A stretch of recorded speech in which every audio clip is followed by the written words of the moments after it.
again. Listen on your free iHeartRadio app for all your music, radio, and podcasts. Free never sounded so good.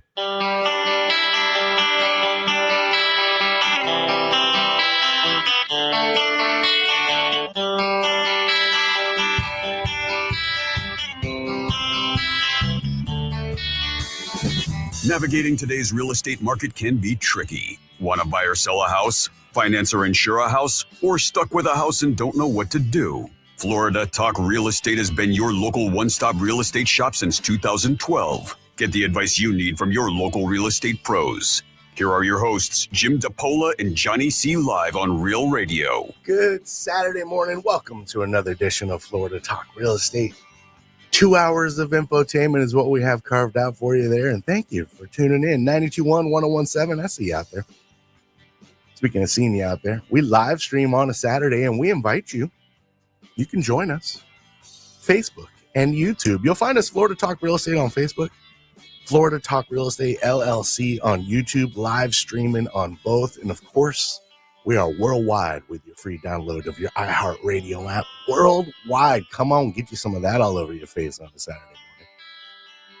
You can also be a part of the program. If you have questions, comments, concerns in the world of real estate, Jimmy's got it all over his face already. Wiping it off. Good. Man, that's a lot. Ooh, it's like straight from the fire hose. Mm-hmm. My goodness. 877-927-6969. That's toll free. Questions, comments, concerns in the world of real estate. The first voice you'll hear, the one cleaning himself up over there, it's my boy, Jimothy, producer extraordinaire. How are you, my dude? Doing mighty fine. Good morning, Johnny. How are you today? I'm awesome, man. Good. I love the, can I turn the Christmas lights on in here too, like you have on yours? And I unplugged them to get our cords and cameras and stuff together. So the answer is no. Yeah, it's the only reason why they're not on. Looks really festive in there with you. I like the way it looks. I want to look that way too in here. Yeah, we can find them. All right. Yep. All right, Sure, we can do that. Thank you. A little behind the scenes stuff. Mm-hmm. You'll only be able to see it if you're live streaming with us both.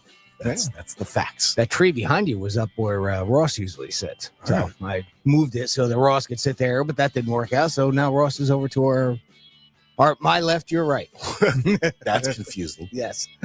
Speaking of Ross, he is one of our very valuable people. I'm your boy, Johnny C. here, Air Traffic Control. Ross Komarinetz is with Brightway Insurance, Juno Beach. My friend, it's good to see you on a very chilly Saturday morning. It is weird to look to my right to see you, though. Yeah. Extremely. I've been your left-hand man for a while. You have been, I've truly. Graduated? You are, yeah. You're my right Probably hand. temporary, though. There you are. Now I can hear you, too. Mm-hmm. Has Ross been silent the whole time through that whole thing? No. Okay, good. Sort of. Well, it's good to see you, my dude. You too. My right-hand man. And now my left-hand guy over there. Always nice to say good morning to the mortgage guy from the mortgage firm. There's Mike Rauch. Good morning. Hi. Hey. Doing all right? Nice. Yeah. Who's in charge of the decorations in here? I'm going to guess Greek. Really? Yeah.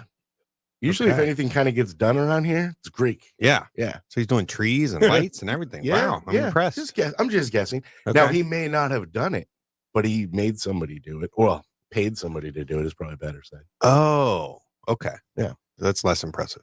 Yes. Actually, I think the past couple of years, Dom's been doing the decorating for Okay. in the building, but this is kind of new that we've had it in the studio. So Dom is, if you listen to the Penthouse, Dom's producing the Penthouse. Yeah. So, yeah. Think I heard that. Yeah. Cool. Nice to see you. Good morning. Yeah. Yeah, Nice good- chilly morning. Yeah, and you're not bundled up at all, and neither is our leader over here. I'm really not feeling cold in here. Interesting. You're a cold weather guy. I don't think it's that. No, because I've been cold these past, just been not a few today. times. Not right now. Just not right now. Fair enough. I got jeans on. Me too. That's all the warmth I need. Thanks for wearing your At this pants. temp. Yeah. Appreciate you. Finally. Nice to see you on a Saturday. Yeah. And it's always a pleasure to say good morning to our fearless leader. 12 plus years now, almost 13 years. I've told you he runs a top producing Keller Williams team. Keller Williams Innovations. You find the Florida Home Pros team and my guy, Jim Paola. Jimmy D, how you be?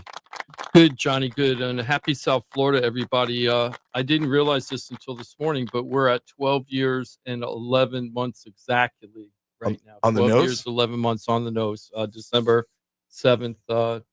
We started January 7th, 2012. Nice. So almost on 13 years. We're just About turning to the corner. complete 13 years. Yeah, lucky entering- 13, right? Entering the 14th year. Yeah. Is it no, today, going into the 13th, right?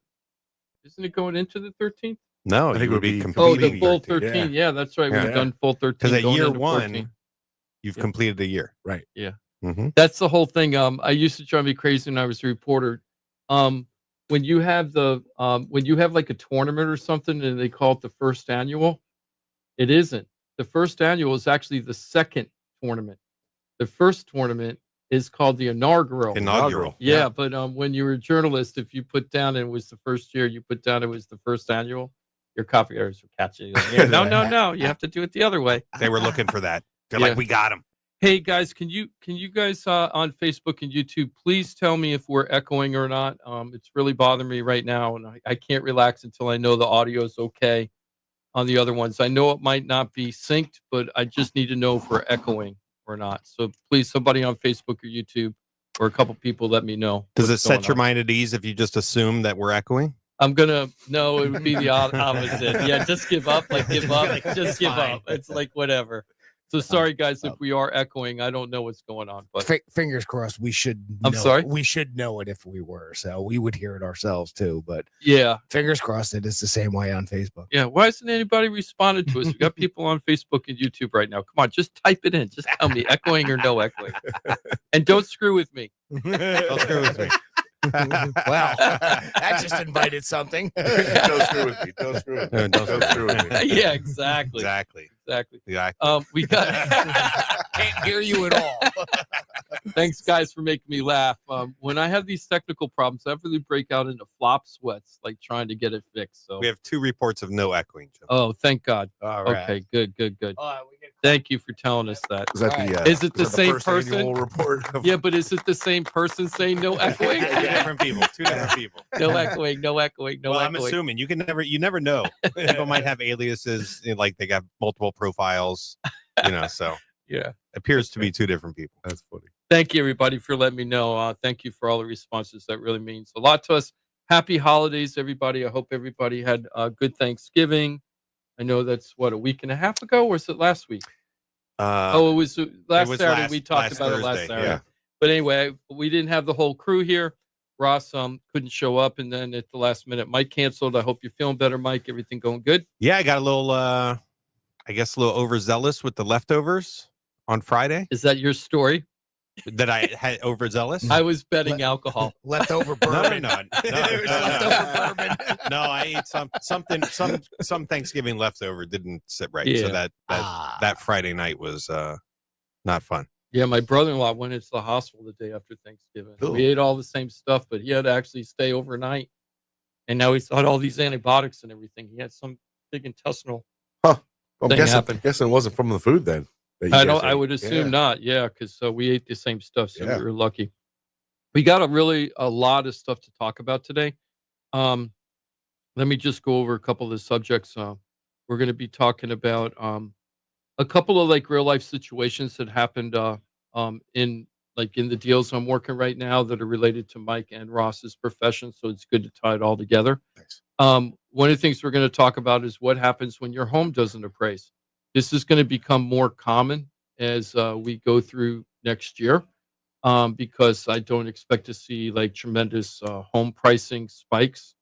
And so we're going to talk about what happens when your house doesn't appraise and what you do with it from the buyer side and the seller side, because there's a lot of myths about that. A lot of times, like sometimes the seller would think, oh, the house didn't appraise because the buyer didn't want it to appraise, right? And thinking that they're playing games with them. But it doesn't work that way in real life. So we're going to talk a little bit about that. With Ross, we're going to talk from Brightway Insurance, Juno Beach, the only insurance company branch that counts is Brightway Insurance, Juno Beach, and he can insure anybody in the state of Florida. No. We're going to be talking about two things. Ross wanted to talk about maybe a different way to look at insurance and paying for insurance and the value of it, and we're going to talk about that just a little bit. And we're also going to talk about what happens if you have an insurance claim and then you have to put your house on the market almost immediately after the claim is taken care of. I have a real life situation like that. And when I was sitting down at the table, I was thinking, you know what? Ross has talked about this on the show before, where sometimes if you have a past claim on your house, it could stop the new buyer from getting insurance. and really muck up the whole deal. Huh. I said muck up, Jimmy, Muck it up. Gotcha. with an M. So we're going to talk a little bit about that and what it's like in the real life and what you do about that. And we got a couple other things to talk about. Of course, what's going to be happening, for the next month, probably every week for the next month, we'll spend a little bit of time of who's predicting what's going to happen in the next year's real estate market. Pain. So yeah, exactly. So we're going to talk a little bit today. I thought it would be fun to have a little quiz. I think there's 3 or 4 different types of groups of analysts, like national analysts, about what's going to happen with the interest rates in the United States over the next year. Right. And I thought it would be fun just to do a little round robin quiz and to see what each group thinks is going to happen with the. And I know interest you rates. read a lot. Because I'm obviously I read a lot, but not a lot of the industry news like you do. Is there, so like in a lot of news, there's like a right-leaning news perspective and a left-leaning news perspective, which is fascinating because the news is the news. But do they kind of segment the your industry news as like they're a rosy opinion and they're a doom and gloom opinion? Actually, like last year, Johnny, I thought that Were they kind of happened. consistently always approach Yeah, it like that I way? felt like the National Association of Realtors were super optimistic last year, right? That they were super optimistic, and then you have like the Jamie Dimons of the world, right? Who's the controller of the largest bank in the universe. He's always so negative. We've been crashing for 10 years with Jamie Dimon, right? That guy, he's like the broken clock that's right twice a day, but it's like twice every decade or something with him. Gotcha. So he's still claiming that we're going to go through this crash. One day he's going to One be day right. he'll be One right. day he'll Yeah. be right. Yeah. I also wonder sometimes if he says those kind of things just to change the market a little bit because his words do matter. People And- listen. Yeah, and that maybe he's trying to sway it one way or the other. Yeah. So he'll say something that maybe he doesn't really think is going to happen. Just to influence a Yeah, like change? to influence a segment of the market or something. I don't know if that's true or not. So That's Jamie, you're dangerous. not allowed to sue me because I'm not saying that it is. I'm just saying it might be that way because I don't understand how you come up with some of your opinions. But the guy's brilliant on a lot of different levels. But when it comes to predicting what's happening with the mortgage rate in the real estate market, he's always been a doom and gloomer. And then you have the National Association of Realtors that are always trying to put a good spin on everything, even when things aren't great. They never just want to fess up to you and just say, "Hey, times are tough right now. You got to move on." Yeah, so it is so. That's interesting. Yeah, and the other thing I wanted to do is I read an article just this morning, so we're going to go over this sometime in the show, and I got a really emotional email from a big fan of the show. Never talked to this person before. She says she's been listening over 10 years, Awesome. and she wrote a very long email. I haven't responded to her yet. It popped into my head when I read the article today, and I was like, "Oh, I got to get back to her." She wrote a very long email to me saying that she really loves our show, but she's really, really disappointed that when we talk about what's happening with prices and everything, like last week, Johnny, was from last week in our conversation, Johnny. We were talking about where property prices were in Palm Beach County. It was $615,000 for the average home, and that was down 7% or 6% from the peak of the year and things like that. And her comment was, I really appreciate all the information you give us, but I wish somebody would talk about people like me who just can't afford to buy a home in today's market. It's just too out of my reach. Everything is too expensive. And you could just read in the email how frustrated and upset she was that she couldn't become a homeowner in today's market because she just feels it's just so out of reach. And there's a lot of people like that. There's a lot of people out there like that. And some of it might be true. Some of it might be they're just not ready yet, or that things have to change. I hope she's basing it on actual factual reality and not her opinion. That's where my separation is. Like I love that you're heartfelt. Thanks for listening that long. But I hope you're not pigeonholing yourself as I can't do this, basing it on your opinion. Just I listen to the show, right? I mean, yeah, it's great. You should reach out to these professionals and see if that's a reality, because the reality might be that she could possibly afford a home and be positioned to become a homeowner in this market. It's possible, very possible. Her story, when she wrote the email to me, her story reminded me a lot of the people that right after the short sale loan modification crisis that we went through, where everybody was upside down with the dirty mortgages. And then as we were crawling out of the hole for that, and the banks were creating these programs, and the federal government were creating these programs and systems to, to fix everything that they broke, right? And they went through all that, and there was a lot of pain and suffering. And because of that, a lot of people had a completely different opinion about owning real estate compared to what we've had since World War II. I remember that. And and we're going to talk a little bit about that and through your eyes in a way, because I wonder what would have happened, and we'll talk about this in a little bit, but I wonder what would have happened, Johnny, if you had bought that house in 2012 when we met you versus 2014, right? And there would have been a big significant difference in the amount of equity you have even today, even after you refied to put this stuff in, because there was such a big jump from 2012 to 2014 in housing prices. But 2014 is still super low compared to today. Sure. But what we're going to talk about is the perception of real estate market versus the reality, and don't let perception be your reality if it isn't really reality. Sometimes perception is the reality. Sure. But sometimes your perception becomes reality when it isn't really reality. I sound like Donald Rumsfeld right now.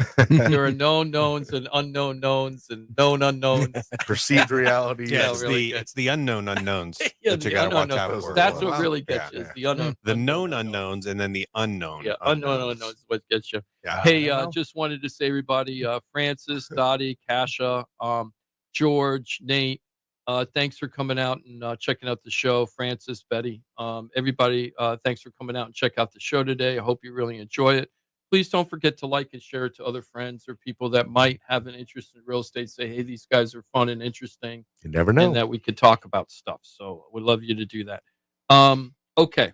So let's do the first thing first. While you do that, I'll let everybody know if you're interested in being a part of the program, you're welcome to join in the conversation, questions, comments, concerns in the world of real estate.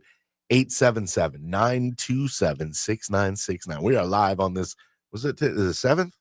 Yeah. 7th all Pearl day. Harbor Day. Yeah. Oh, it is. Oh, Yeah. wow. It's infamous. Oh, that's right. I forgot. December 7th. December 7th.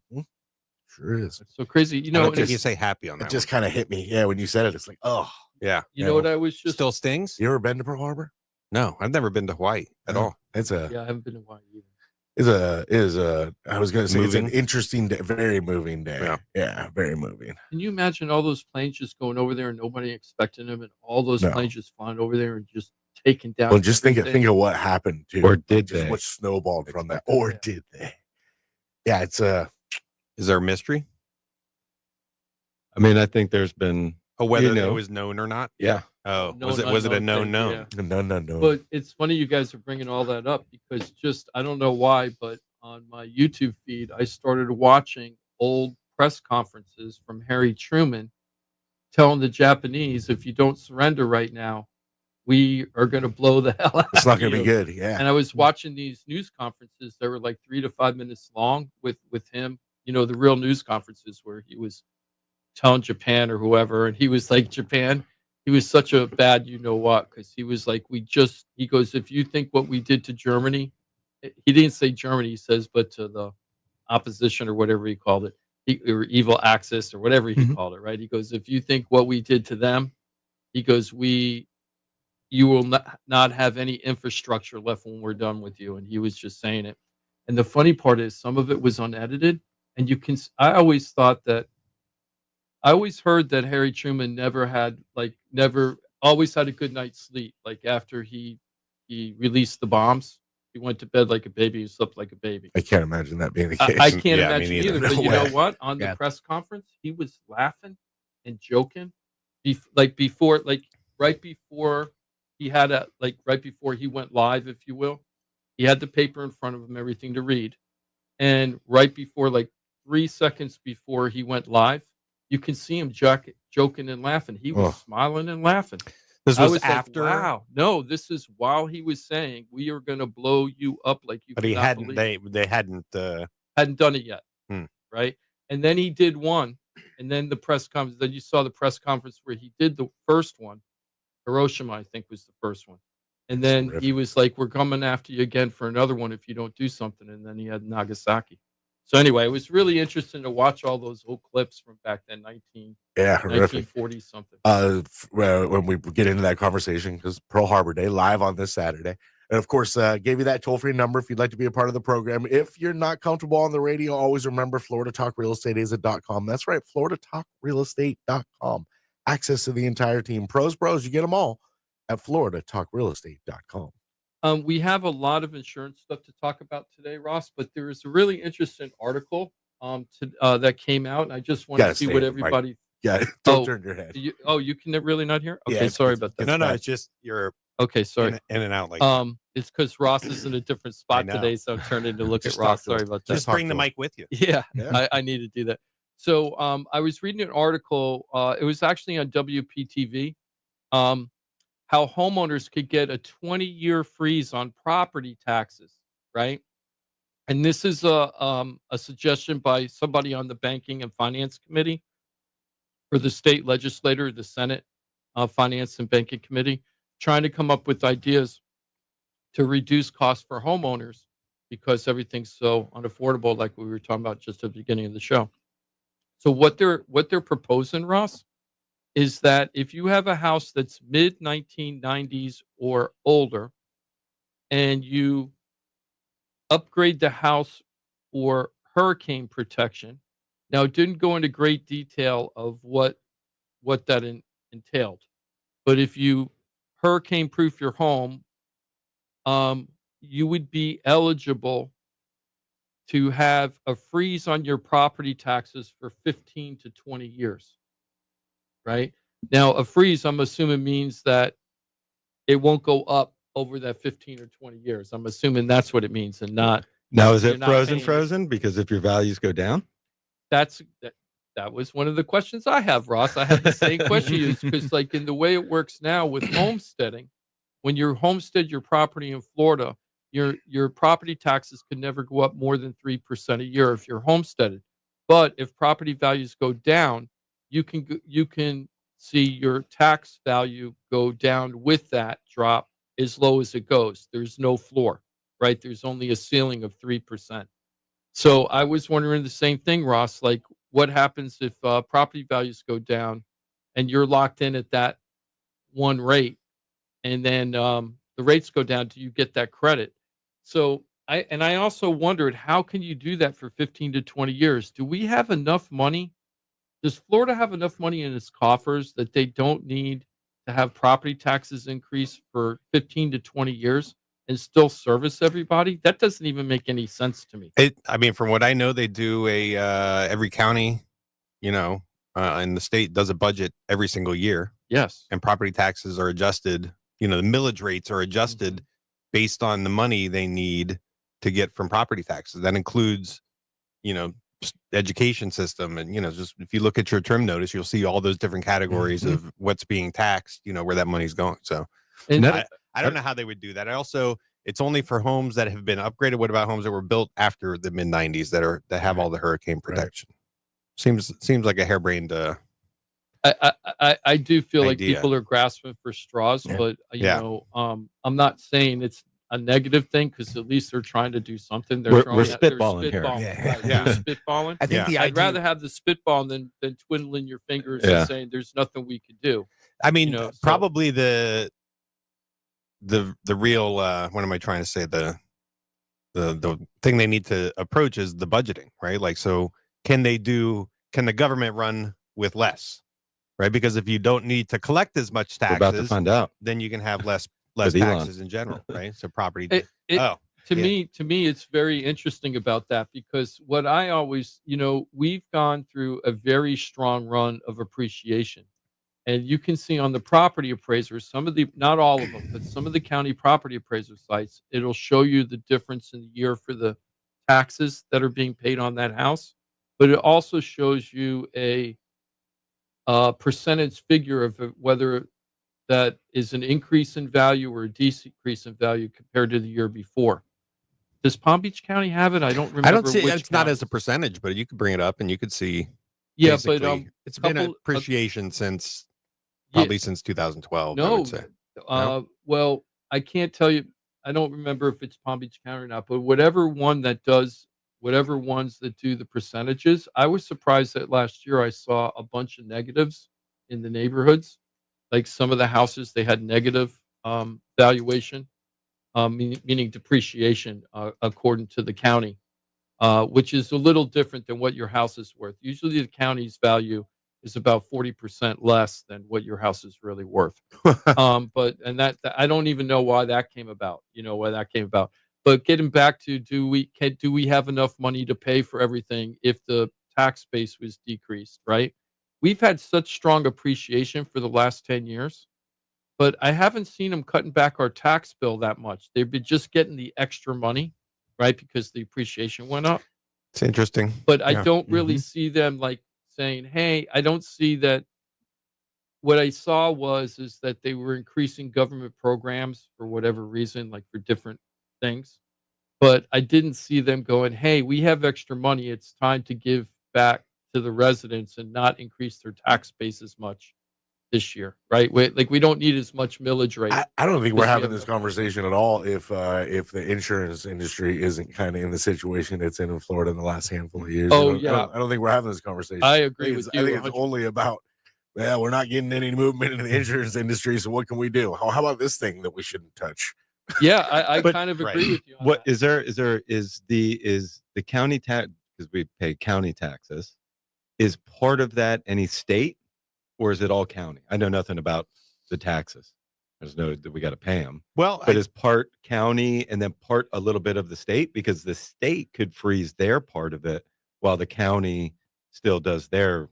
I can't believe I don't know the answer. I to want to this. say it's all county based, but I want to maybe say there's it's county based it makes too, sense to and be the county state based. does sales tax. I think the state does sales tax, Right. business tax. So I look at my Things like sheet that. every year. It kind of makes sense to me, sort of. I mean, I don't It's all like extrapolate local it all. services, garbage, it's all, fire. It feel like it's all local. Yeah. Schools, obviously. I also think that part of that to get back to the article you're talking about, where they were, if you do improvements to your house from, on the older houses, when I read that article, the idea behind it, I think, was to incentivize homeowners with older homes that were more susceptible to hurricane damage. So if we can reduce that, if we give them an incentive to improve their house, there wouldn't be as much destruction during storms. That's That was true. That was part of it. That's true, Jimmy. That was so- a very big part of why they came up with the idea. But my big question is, if you put on a roof today and you're getting a 20-year freeze, some insurance companies won't even give you the 20 years for the new roof. Do you know what I mean? Right. But I mean, also, why don't they just, instead of doing that, because that's a state person that said that, right? Yes. It Okay. was a So, Senate. but it affects the senator. counties, because it's the counties that levy Mhm. the taxes. Why Mhm. don't they just overfund the My Safe Florida Home Program? Well, that was Yeah. That's the what thing, hit me too. I was like, that's- was already programs Right. that are incentivizing people to Right. do this And- to their homes that Mhm. doesn't feel like gets utilized much. It's really I forgot to mention this. One of our customers, Mariana and Lou, they live out in West Delray, and they're in the process of using My Safe. Is it My Safe Florida Homes or believe- My Yeah. Florida My Safe Homes? Florida My Homes. Safe My Florida safe Florida home. Yeah. Florida Homes. And they're using that program to put on a new roof for their house. So they have a barrel tile roof. We weren't sure if the roof was going to be good or not. Mariana felt like it was the roof was pretty good, but because it was barrel tile and it was 23 years old, right? And she's like, "Oh, it's a 40-year roof. You got plenty of life." I'm like, "We should go get a Snuck useful in. life report." So She we snuck got in right under because it was 21 years old. What? It was 23 years old. yeah. So it was put on in 2001. Mhm. So it doesn't qualify for the 2002 FBC discount. So that's why Ah, she's eligible for a new roof. What's FBC? The Florida Building Code, 2001 Florida Building Code that went Oh. into effect in March of 2002. she might be 2003 then, Ross, because she Okay. got the program. Well, that's what I'm saying. Oh, okay. Yeah. So because it was put on it was put on before, Oh, before 2000. so it didn't qualify for that discount. So because it was an older roof, it qualifies for the discount. She gets a new tile roof. Yeah, so she's going to get 10,000. We had Ross, and I never remember the company that we bring out that you recommended that we really love. What's the name of that company? Is it Third Nail? Is it Third Nail same? of the Palm Beaches. Yeah. Third Nail of the Palm Beaches. That company's awesome. They go out, they're so professional. You get everything done really fast. If they give you what a useful life report is on the roof, right? So a useful life report, you need that when you're buying a home. Oh, you mean Florida Lifestyle Inspection? The one. Oh, is that for it? The one that just inspection does a company. useful life report. Inspections. Yeah. Okay, what's it called? Florida Lifestyle. Florida Lifestyle. Okay. And anybody needs a useful life report, give us a call. We'll get you over to those people because they're great. But they always show up on time. They give us a report. Now, the reason why you're doing that as a seller, because really it's a buyer's responsibility for that report, is we're trying to offset any kind of problems or headaches that might pop up in the future. She was pretty confident that we weren't going to have a problem with the roof. I said, well, let's spend, I think it was like $150 for this report. Let's spend the report and find out what's going on. Well, her useful life came in at 5 years, right? So it was right on the edge. So she's like, we're just going to put the roof on because My Safe Florida Homes already approved us and I'm going to get a discount. So it's like, yeah, well, that makes sense. The roof was roughly 40. She's getting 10 back from the state. So she's getting 25% off her roof, right? Beautiful. And then if she ever goes to sell the house, she'll have like a new roof, right, on the house, Yeah. which will be great. So, but that My Safe Florida Homes, what I found out about that program is that you got to put up all the money up front, and the state pays you back when you're done. And I didn't know that. My I dad just thought did it for my dad. I'm sorry? I just went through the process for my dad. That took a while, and got it. How long did it take you to get the payment back? I heard Oh, a it's couple like weeks. 3 to 9 months. Couple after I submitted everything, couple weeks. Couple weeks? Yeah. Oh, okay. Yeah, but Okay. Ross is a pro. Yeah, right. We'll find Well, out. No, He that was knows. I didn't. I mean, that was a completely new process to me and how to go through it. I mean, luckily I have. No, but you have skills. Yeah, luckily I have some sort of background in all of it. A special, a special set yes, of a skills very that special you've set of acquired over a very long career. Yeah. Called common sense. And so a lot of it made sense to me, and I didn't have questions. I could figure it out. But to somebody who's not used to doing it, I could see how you could have delays by not getting the correct paperwork and all that. I kind of agree with Jimothy that maybe we should just expand My Safe Florida Homes program to get people incentivized to upgrade their houses that way. Or this is an additional incentive. I mean, the incentive with My Florida is you're going to get some of that money back, but here's an even more incentive to go ahead and go through the process. I mean, I'm And get looking that- at and the, not just a roof, but Right, but, like- windows and all other things. I'm not saying I necessarily agree with it. That's Right. the way I read the article. I'm looking at the details of the property tax. I would say it's all county. There's a couple that might spread across multiple counties. There's Everglades Construction Oh, is yeah. one category. There's the Indian Trails Improvement District, which is, I guess that's Palm Beach County, but maybe it goes into, does it come up It north has a little its bit? own- yeah, it's its own like little special government, but it's Yeah. not really considered a city yet. But yeah, or it's anything. fire rescue, it's library services, children's services, school, healthcare. Yeah, so mostly county, and they show a 10-year. This is on Palm Beach County, so over 10 years, there's not been it's increased in the appraised value every single year since 2015.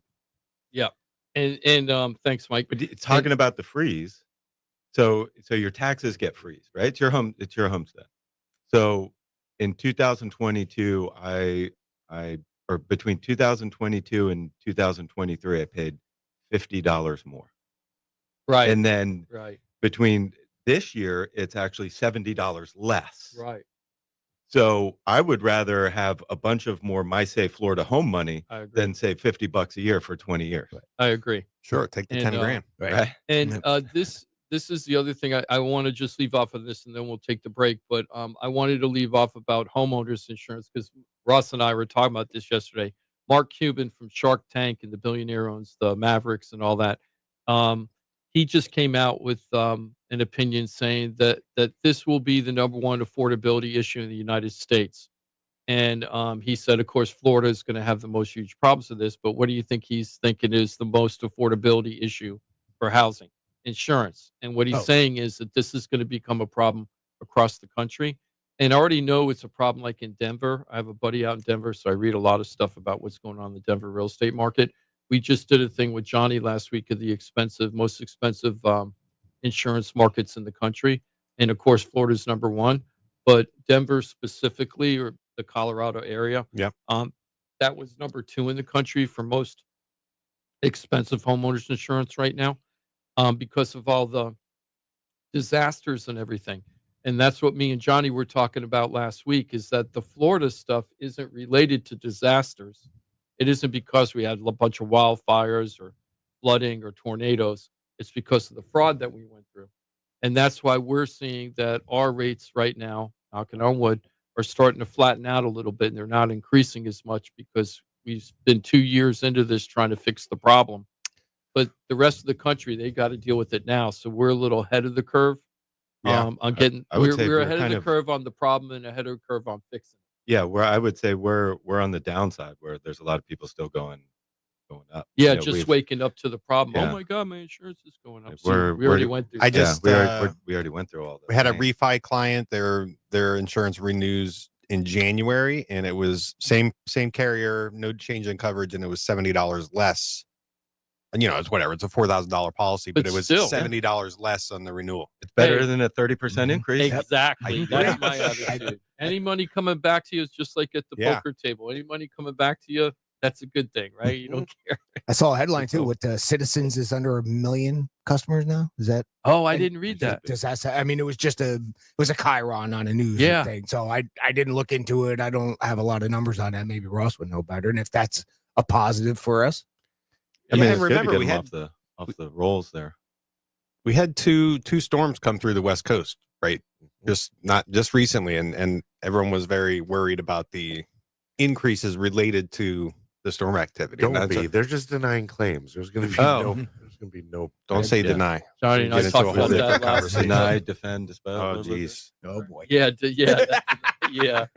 We learned the dirty secret from that execution, from that assassination. We learned the dirty secret, the 3 Ds. Oh, You don't know what it is? no, I do. Yeah. Oh yeah. Yeah. So anyway, I just think it's kind of interesting that now, insurance is becoming a national issue. Just reminds me how Florida is ground zero for so many things when it comes to real estate. Sure. When the market crashed, we were the ground zero for that crash. It was a toss up between our area on the East Coast and Lehigh Phoenix. Acres and Oh. Lehigh Acres on the West Coast. That Lehigh Acres, man, that was so frothy. They got back crushed. then. huh? Oh, and Yeah. it got crushed. And I had a friend who invested a lot of money in land out there, and what a waste. It was a waste of that. But so I just thought it was interesting about insurance. It's getting better for us in Florida, but it's still a big issue nationwide. And the politicians are still trying to figure out how to make it better for us, and they're coming up with ideas, but I don't think any of them are going to stick yet. So the best thing to do maybe is just offer more incentives for people to get their houses stiffened up and upgraded to handle the storms. I think that's what we're going to do. Yeah, Um, but then what can you do against tornadoes? Oh yeah, I know those tornadoes. I learned so much in that Nothing. that one storm. I learned so much about tornadoes because I did not know much about them at all. Okay, so what we're going to do on the flip side, we're going to end up talking. We're going to talk about what happens when your house doesn't appraise. This is going to become a more common situation as we go through next year, I believe, because I don't expect that property prices are going to increase at the speed and rate that we've seen over the last couple of years. I think it's going to be more of a Flattish. year. Yeah, just like an okay year as far as property values increasing. It might be a good time for buyers, though. So we're going to talk about what happens if you, in today's market, if you have a financed offer and the house doesn't appraise. What are the options for the seller and the buyer? Mhm. And how do buyers and sellers usually handle that when it doesn't appraise? Because And how do agents handle it? That's true too. yeah. Okay, so that's what we're going to talk about on the flip side. Excellent. 4 minutes from now, we'll get into that. Of course, always remember Florida Talk Real Estate is .com. Your access to the entire team. These are pros, experts in their field. And man, do they work cohesively together to get whatever you're trying to get done right. Buying a home, selling a home, Stuck with a home you don't know what to do? Anything that touches the world of real estate, we got a professional for you. FloridaTalkRealEstate.com. Know it, use it, love it, share it. We're back in 4 minutes. Thanks for being with us every Saturday. Florida Talk Real Estate right here on Real Radio. We'll be your friend. Follow us at Real Radio 92.1 on Facebook, Instagram, and Twitter. Here's the latest with weather on Real Radio. From the Gordon & Partners Weather Center, have you or a loved one been injured through no fault of your own? Call 561-333-3333 or go to fortheinjured.com. I'm CBS 12 meteorologist Charlotte Carl. Beautiful afternoon ahead. Partly cloudy skies. Expect gusty winds 10 to 15 miles an hour with gusts even higher. We are going to see those temperatures climb into the mid-70s. For the most part, some areas will stay in the lower 70s. This report is sponsored by Macy's Backstage. Macy's Backstage has amazing deals on the holidays' most fun gifts, all for under $15. Get low prices every day on unique finds before they're gone. In-store only at Macy's Backstage today. Find a location near you at Macy'sBackstage.com. Off price, on trend, arriving daily. Hey, it's your boy Johnny C here, host of Florida Talk Real Estate. They're tops when it comes to helping people buy and sell houses. But Florida Talk Real Estate is so much more than that. For 5 years, I've watched these guys help thousands of our listeners with any real estate need. They couldn't do it without their sponsors, who are experts in their fields. Check it out. Jim DePola, powered by Keller Williams Realty. Their team specializes in helping people sell their house for top dollar, and buyers get great deals on the purchase of their home. That's what they did for me and my family, and I couldn't be happier that I hired them for my real estate transaction. Mike Rauch from the mortgage firm is one of our favorite guests on the show, and he is the mortgage guy. Whether you're looking for a refi or a mortgage to purchase a new home, Mike Rauch will get you the answers you need. The mortgage firm is licensed to do loans in Florida, Alabama, Tennessee, and Georgia, and they have local offices that cover all of South Florida. So if you're thinking about a refi or a new mortgage, go to the mortgage guy, Mike Rauch, and find out what he can do for you. The Mortgage Firm, Inc., NMLS 189233, Florida license MLD 78, equal housing lender. The law office of Paul A. Krasker has been specializing in real estate law for nearly 25 years and has the professional team you need. Upside down with your house, Paul's team can help you conduct short sales, loan modifications, even if you're behind on payments. They also help you with foreclosure defense and bankruptcy. They can even help you get a student loan modification and repair your credit to get the score you need. Paul's full-service team has helped thousands of our listeners, and they can help you too. Trident Title LLC is the largest privately owned title company in Florida. When you need a title company to complete a refi, home purchase, or sale, Trident Title has got you covered. Not only do they offer competitive pricing, Trident Title has attorneys on staff to make sure if you have bumps in the road declaring title that you can get the job done. Beware, not all title companies in Florida have attorneys on staff. Trident Title does and complies with all the new federal regulations released last year. Ross Komarinetz, owner of Brightway Insurance, has been helping our listeners get great rates on homeowners insurance plans. Haven't checked your homeowners insurance policy in a while? This is a great way to help reduce your monthly mortgage payment. Ross can also help with renters and auto insurance. Ross is only a phone call away and can usually get the answers you need same day. Call Ross today at 561-425-6228 or drop by his office at 873 Donald Ross Road in Juno Beach. So now you know why I'm happy to be part of the Florida Talk Real Estate Show, the longest running real estate show in Florida. And all these sponsors are just a phone call or a click away. Just call 888-973-7828. That's 888-973-7828. Or go to FloridaTalkRealEstate.com. That's FloridaTalkRealEstate.com. And don't forget to use the most accurate search engine to find your new home or ask for a free home valuation because FloridaTalkRealEstate.com has you covered. That's FloridaTalkRealEstate.com. This is Real Radio 92.1 and 101.7. Real talk for the Palm Beaches and the Treasure Coast.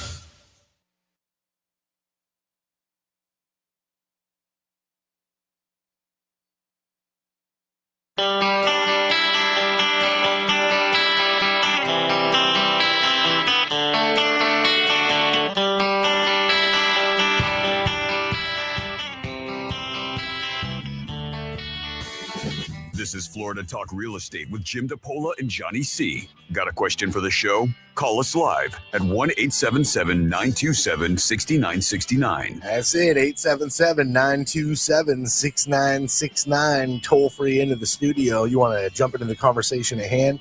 You have a question, comment, concern in the world of real estate? Don't be shy. You dial it up on this Pearl Harbor Day, December 7th. We're live. The first voice you'll hear, melodious tones of our producer extraordinaire, Jimothy, my brother from another mother. How you doing? Doing pretty good. Good morning, Johnny. Good morning, gentlemen. Always a pleasure, my friend. Yes, that's me, Johnny C., your old buddy, your old pal. Ross Komarinetz is with us on this Saturday. He's also with Brightway Insurance, Juno Beach. Ross, how are you? You know, that's right. It's good. Good to see you as always. Mike Rouse is with us, too. He's the mortgage guy from the mortgage firm. How are you? I'm doing great this morning. Love to hear it. Yeah. Always nice to see you as well. Yeah, I agree with that. Yeah. When I look in the mirror, that's what I say. You're like, nice to see you, Mike. It's good to Nice see to you, see you. buddy. Damn. Holding up, man. Holding up. Are you getting better with age? Look at you. Welcome to Those the grades are Graham really Show. coming in nice, right? Man. Starting to fill out. I'm gonna get to your territory here soon. You going to embrace it when it happens? I mean, yeah. What am I gonna just for men? So I get people all the That's time. not They're my like, it makes you look personality. old. I'm like, I'm old. What do you want from me? Yeah, I've accepted that reality. And then I Yeah. take my hat off and I have the mohawk, and they're like, "Oh, look at you, though." You're young. Yeah. Oh, You say I'm young on the inside. that's right. How many concerts did you go to Right. last year? By the way, if anybody's looking for get anything for me for the holidays, I am a size front row on my concert tickets. Thank you very Size much. pitch. Nice. The floor. Thank you very much. Pro Jam's coming, by the way. Would you go to a concert if somebody got you tickets, but you were up in like the seats? Yeah, of course. You'd go. I've actually, so I've sat. Pearl Jam's coming to the Hard Rock Live, by the way. I don't know if you caught that. Yeah. You need to sign up for your pre-sale by the 10th if you're going to go, though. You have a chance. Just FYI. That venue's beautiful. Not my favorite venue in the world because it's only a 7,000 seater, so it's really limited. It's hard to get in there. Yeah. I saw a really spectacular Metallica show, like the coolest Metallica show ever. It was the tribute show for the Zulu family, little throwback for Metallica. So it was for Metallica fans to say, I wanted to play old stuff. It was that show. It was Nice. all old stuff. And we sat, my back was against the wall at the very top of that venue, and it was still amazing. Yeah. I think I saw the Killers there, and I was up, but on the front row of that top section. Yeah, it still sounds great. I mean, Yeah, they're- no, it they're- sounded they're fine. down there a little ways. Yeah, a little far away. Yeah. You can't really dance like you'd want to. Nah, it's Yeah. it's a little awkward. But yeah, But you saw them. free tickets is free tickets. Okay. Yeah. All right. And when we spend on them, I'll take free. But I know I'm not going to be where I want to be. Yeah. If you're doing the choosing, We're pretty prime. yeah. And we're Floor. paying for them. Yeah. Yeah.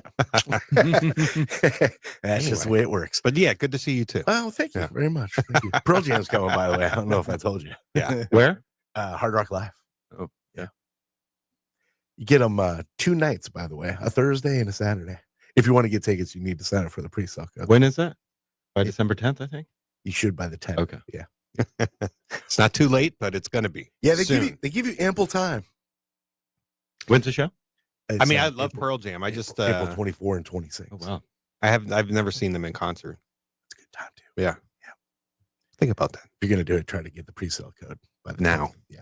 Jimmy D's with us, y'all. He's our fearless leader. I've told you 12 plus years now. He runs a top producing Keller Williams team, the Florida Home Pros team at Keller Williams Innovations. Jimmy D, how you be? Hey, I'm doing good, everybody. Thanks. Happy South Florida. Just want to give a couple of more shout outs to our Facebook and YouTube crowd. Magali, thanks for stopping by again. That's awesome. Had a funny Linda. Haven't seen Linda here in a while. Thank you so much for stopping by. Hope you and Joe are going to have a great holiday season. Linda, listen. Magali, did I say Magali already? You did. Oh, You I did, did. but I she- said Magali. I'm sorry. And then Nick. Nick had a funny comment when we were talking about the roof on the last section. He goes, $40,000 for a roof. Yikes. Yeah. So For a tile roof? Is that yeah, for a is barrel about, tile about roof. what it costs? Yeah. It's a bigger house, but not a gigantic house. It was a little disappointing here, 40 grand. Jim, there was a roofing company in my mom's neighborhood Mhm.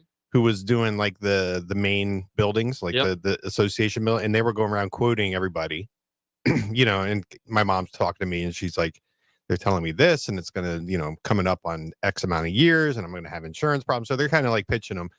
the quotes for those roofs, and it's not like it's I Right. don't know how many square feet your house is, but it's not like humongous or anything. It was 50, 60, something like that were the quotes for this. And that for the house is barrel actually tire a little roof. smaller than the one in Delray that I just got the quote from. Yeah. Tony. Yeah. You And got to I- be really careful out They with kind the of, roofing quotes right now. those roofers kind of had a captive audience, right? They were Mhm. there, we're in the neighborhood. They weren't like canvassing like the insurance thing, but they were Right. like, hey, we're here and we're doing group discount type of thing, right? So get it while the getting's good. But the Oh. quotes were crazy And expensive. that's with the quote group discount. Yeah, exactly. Exactly. Woo. Yeah, it was crazy. So she didn't do it. Yeah, pass. Yeah. How old is the roof anyway? Not old enough where Yeah, she not needed to old worry enough about make it. worry Yeah. about it right now. Yeah. Um.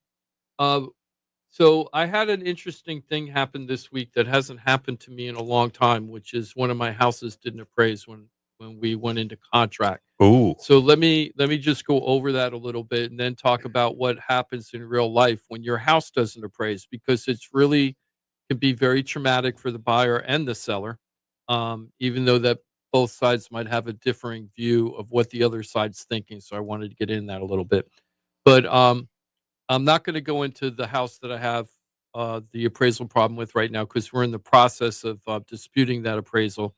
So I don't want to go into the numbers on that house or anything. So I'm just going to make up completely numbers with a completely different house and things like that. But let's say that we had a house on the market for $500,000. Okay. And then let's say that the person that's buying the house wants to get what's called a seller concession. And we've all talked about that on the show multiple times. And they're more and more common today, seller concessions. Would you say that's true, Mike, that the sellers are Yeah. more likely to give a concession than 3 years ago? Yes, for sure. And that's because, it's somewhat more of a buyer's market now than it was then. So I would say it's a good indicator you're in a buyer market because buyers are able to get things out of the sellers that they Price wouldn't reductions, otherwise. seller concessions, Yeah. and other things, right? Yep. So what happened here is the buyers needed to get some type of seller concession. Okay, so let's just say it's $25,000. I'm making it up. They okay? needed cash They needed to cash help and with they their- needed it. It to help isn't- with their closing costs. right. essentially. So I always ask this question when people ask for a seller concession. My question is to the realtor and/or loan officer. I said, do they need the money? Yeah, or do they Or want do the they money? want the money, right? Because Right. there's a difference between the two. This was need the money. And So that's a delicate conversation It for is. like your loan originator Mhm. because essentially you don't want to give away their Mhm. negotiating position, but you also don't want to be adversarial with the listing agent because ultimately you want the contract to go. So you have to balance that. But it's easy when they need it because then you just come out and say it. You're Yeah. like, yeah, 100%. They need this money. Otherwise, they don't have enough to close it. If And- you can't give it to them, they're going to have to buy They're somebody going to have else. to buy something else. Yeah. And that's what happened in this case, Yeah. right? So in this case, they actually even confided to me that they put 2 other offers in on houses they like better than ours, but that the sellers would not give them the seller concession that they needed to close. So what we did in this case is because the seller concession was large enough that the guy wasn't netting what he was hoping to net as his beautiful world price, right? Like in a beautiful world, I get this for my house. So what he decided to do is to raise the price of the house to offset some of the seller concessions. Not all Yeah. of it. He didn't raise it by 25 grand, in this case, because they needed $25,000. But he did raise it more than what the original list price was, and then gave some money back to the seller. Yeah, I mean, take to the some sting- buyer. Take some sting off. Now, what I had explained to the seller, and sellers need to know this, is that means that your house has to appraise at the higher price, right? It's got to appraise at the higher price now. So if we had it at 500 as the list price, but now we're raising it to 520, so we can give 25 back to the people, right? Your house now has to appraise at 520. Well, in this case, the house didn't appraise for the price that we set. And now, Can I just real quick? Mhm. So I always thought appraise was all about the amount you were going to be borrowing. Mhm. So that's a new equation in my mind when you're do you want to answer that, Mike? Yeah, sure. It's so you're borrowing a percentage of the value of the home, right? So loan to value, you've heard that LTV, right? So Sure. let's say you're doing a 5% down payment, right? Conventional loan, 5% down. Your loan amount is 95% of the value, right? So Okay. LTV, loan to value. So the value is initially what you agreed to buy the home for, right? But then the appraisal, and this is the whole purpose of the appraisal, is an independent opinion on the value of the home, right? So the appraiser's task is to make sure that the home is worth what you're paying for it, essentially, because you're borrowing a percentage of that amount. And so, if you have a $520,000 purchase price, you're borrowing 95% of that 520. You want it to appraise for 520 or more so that your loan can still be that, Okay. the amount that you want it. When it appraises low, the value is lower, right? Because the value is either the purchase price or the appraised value, whichever is lower. And then your 95%, of course, gets smaller if the value gets smaller. Makes perfect sense. Yeah. Very well And explained. that's why it's a complication And from a financing a side. lot of people don't understand that the appraisal is really not for the buyer. It's for the lender to make sure that the lender's not overpaying or that the house is in horrible condition. Then an appraiser goes, wait a second, you got exposed wires all over the place and polybutylene pipes. Part of it is like safety related conditions of the home, but the primary purpose is to determine, an independent third party opinion, professional opinion of the value of the home. And then you compare that with what you've agreed to pay for it. So when a house doesn't appraise, okay, now you and the seller and the buyer can't work with the number that the appraisal came out. Then it becomes, how do you correct the appraisal if you even can? So there's a thing called a reconsideration of appraisal. Is that what it's called? Value. Of value. Reconsideration of value, which is basically saying, hey, appraiser, you screwed up the number. Oh, I bet they don't like those. But it's a very delicate situation because the person that's going to make a decision as to whether a mistake was made was the appraisal that wrote the report, correct? Yes. So the person that you're disputing the value from is the person that's going to decide whether or not you're right. Okay. So you have to be very delicate when you do this. And to be fair, the appraiser in this one case, his numbers really weren't off because the appraisals numbers he did, all of them were relatively recent and they're relatively same features and same size house. But they were all 3 to 5, or many of them, there were 5 properties, and I think 3 of the 5 were 3 to 5 miles away from the neighborhood. Well, in Port St. Lucie, you don't really have to do that. You can go a much tighter, closer in the neighborhood and get same recent sales. And in those recent sales that were closer by, they were, let's say we were at 520, right? And let's say the appraisal came in at 495 or something, okay? Well, we had closer houses, closer in date, similar features and upgrades, same size, that we're selling instead of 495 like the appraisal came in, we got 510, 515, 530, but none of those were selected. He took like the lowest price homes. And our house had a lot of upgrades. It had a brand new AC, brand new garage door, brand new water heater, freshly painted inside and out. That doesn't really help with the appraisal that much, but it makes it easier to sell. Brand new appliance package. All the fans and the light fixtures were replaced, right? Everything was in very, very good. Brand new carpeting in the bedrooms. So Wall to wall? yeah, wall to wall carpeting, right? It's a throw rug. So yeah, exactly. So what floating carpet. Yeah. I have a new product called the floating carpet. It's called a rug. It's called a rug. So anyway, it's a very delicate situation. So you've got to figure out how we're going to try to get this number up because the people need the money, and my seller wasn't going to take. And it's a really good point you made that the appraiser is the one who's deciding, oh yeah, you know what, I did miss these details, or hey, I did use the wrong comps, and here I've reconsidered, I've taken what you've given us, and I've changed my mind. Right, the appraiser has to have the personality to be able to kind of swallow large that. enough, to be large enough in order to do that. And some of it becomes ego. right? Just becomes ego sometimes, not all the time. Sure. Yeah, it's also, I think there's you say, you have to be careful, it's delicate because you have to assume, and this is a mistake that I see a lot of agents make. You have to assume that the appraiser knows what they're doing, right? That they're professional, that they have experience, that they're able to do their job properly.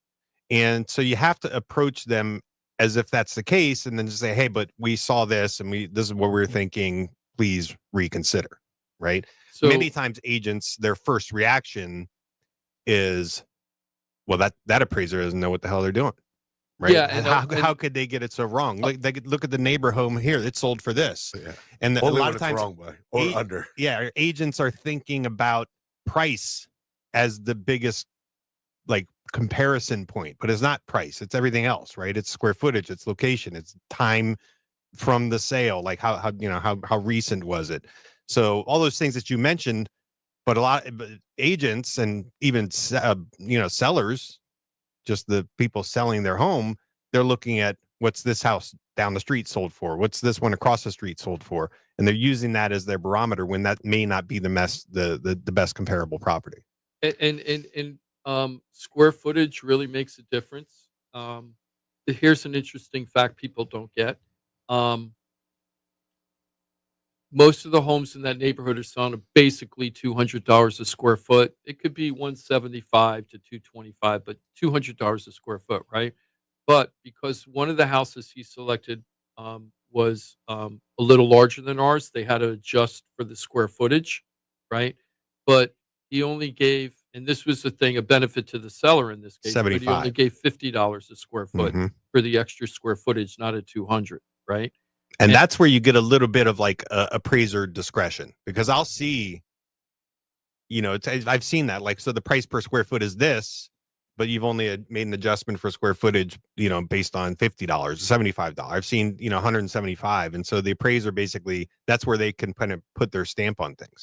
So how I handled the reconsideration, I had, the mortgage company for the buyers, they called up and she was like, Beatrice, and she was like, hey, the house didn't appraise. We got to do something about this.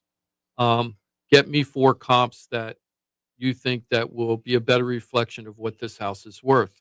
Now, here's another little myth. A lot of times sellers think when the house doesn't appraise, somehow the buyer was involved in having the house not appraised, because in a way it could be in the buyer's best interest from the seller's point of view to get the lower appraisal, because then you can go back to the seller and go, house didn't appraise. If you want to sell the house to me, you got to drop the price. But most of the time, I don't really see that in real life. What I see is when the house doesn't appraise, the buyer's as bummed out as the seller. Do you see that, Mike? Or do you see that a lot of times the buyers are kicking up their heels and go, wow, I don't have to pay as much? Maybe there's an initial reaction like that, but then reality sets in, which is, hey, this is a complication to getting to the goal of closing on this home. Like, so I'll have people like, oh, gee, I hope it appraises low. I'm like, no, you really don't want that, right? Because and then I explain, like, okay, here's the outcomes. Here's the potential outcomes when you have a low appraisal. You want me to go through those? Yeah, like, let's go. So this is a conversation I'll have with agents and with buyers. Praise is low. That means your max loan amount is going to go down. So, outcome number 1, best case for you, Mr. or Mrs. Buyer, the seller lowers the price to the appraised value. That's ideal. That's what you want. That's kind of like your opening salvo. And this is assuming you're negotiating. You haven't gone through or maybe you've gone through your reconsideration, but anyway, this is the value you have to work with, right? So option 1, best case for the buyer, price reduces to the appraised value. Option 2, best case for the seller, the price stays the same and the buyer just has to make up that gap with cash. They got to bring in the additional cash. Option number 3, and this is oftentimes where you land, there's some middle ground, right? Between the original purchase price and the appraised value, you meet somewhere in the middle, sellers giving some, buyers are having to come up with some cash. And then option number 4, and this is a real one, the deal dies. Deal's dead. Deal dies. You guys can't come to terms. They won't come down. You won't go up. You don't have the cash. Like, it just can't happen. Deal dies. And that's when you've already invested all, you may have been, this could have been like your 6th contract that you finally got in an offer on, right? Somebody finally had the seller concession. You were able to negotiate that. Like, so, and you've paid for the appraisal. You've paid for home inspections. Like, you're invested in this thing financially, emotionally.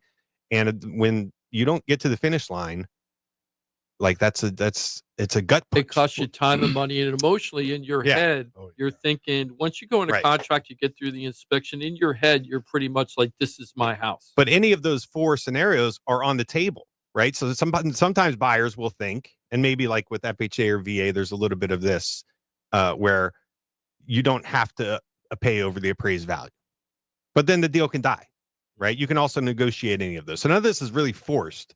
So the buyers sometimes think, okay, if the appraise is low, boom, price comes down. No. Sellers will think, if the appraise is low, I don't care. We already have an agreed upon purchase price, right? And what the buyers don't understand sometimes is the seller is agreeing when they give a seller concession. They're automatically agreeing before the appraisal comes in. That's like, I know my house will be worth X, but I'm going to give you some of that money back Yeah. so that you can close. So you're actually taking less than the full value of the home. So you're really doing something for the buyer, because you could just say, no, I want the full appraised value. Why would I give you money back? Right.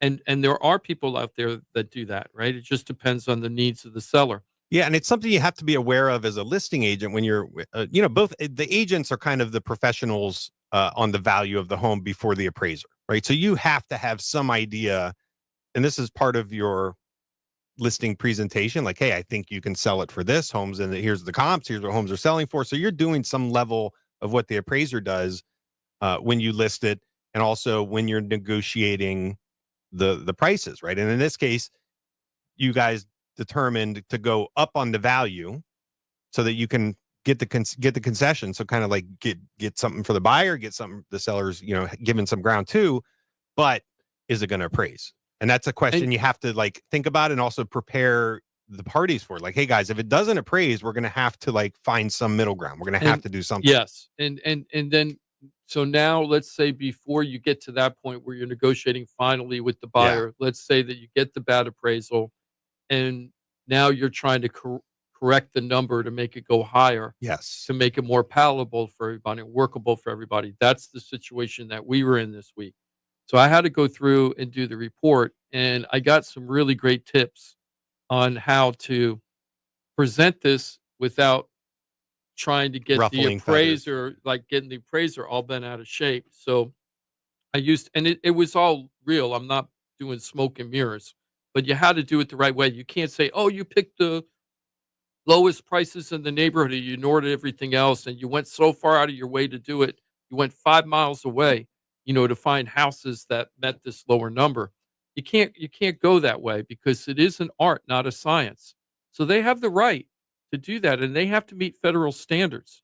So in their mind, they're like, I feel like this is the fair market for the house. So now you have to explain to them why they should reconsider. So how I started off with was, in this neighborhood, there is a wide range of value of the homes, even though that they're similarly sized and in the same age, because most of the houses were like 2002 to 2010 in this neighborhood, almost all of them, right?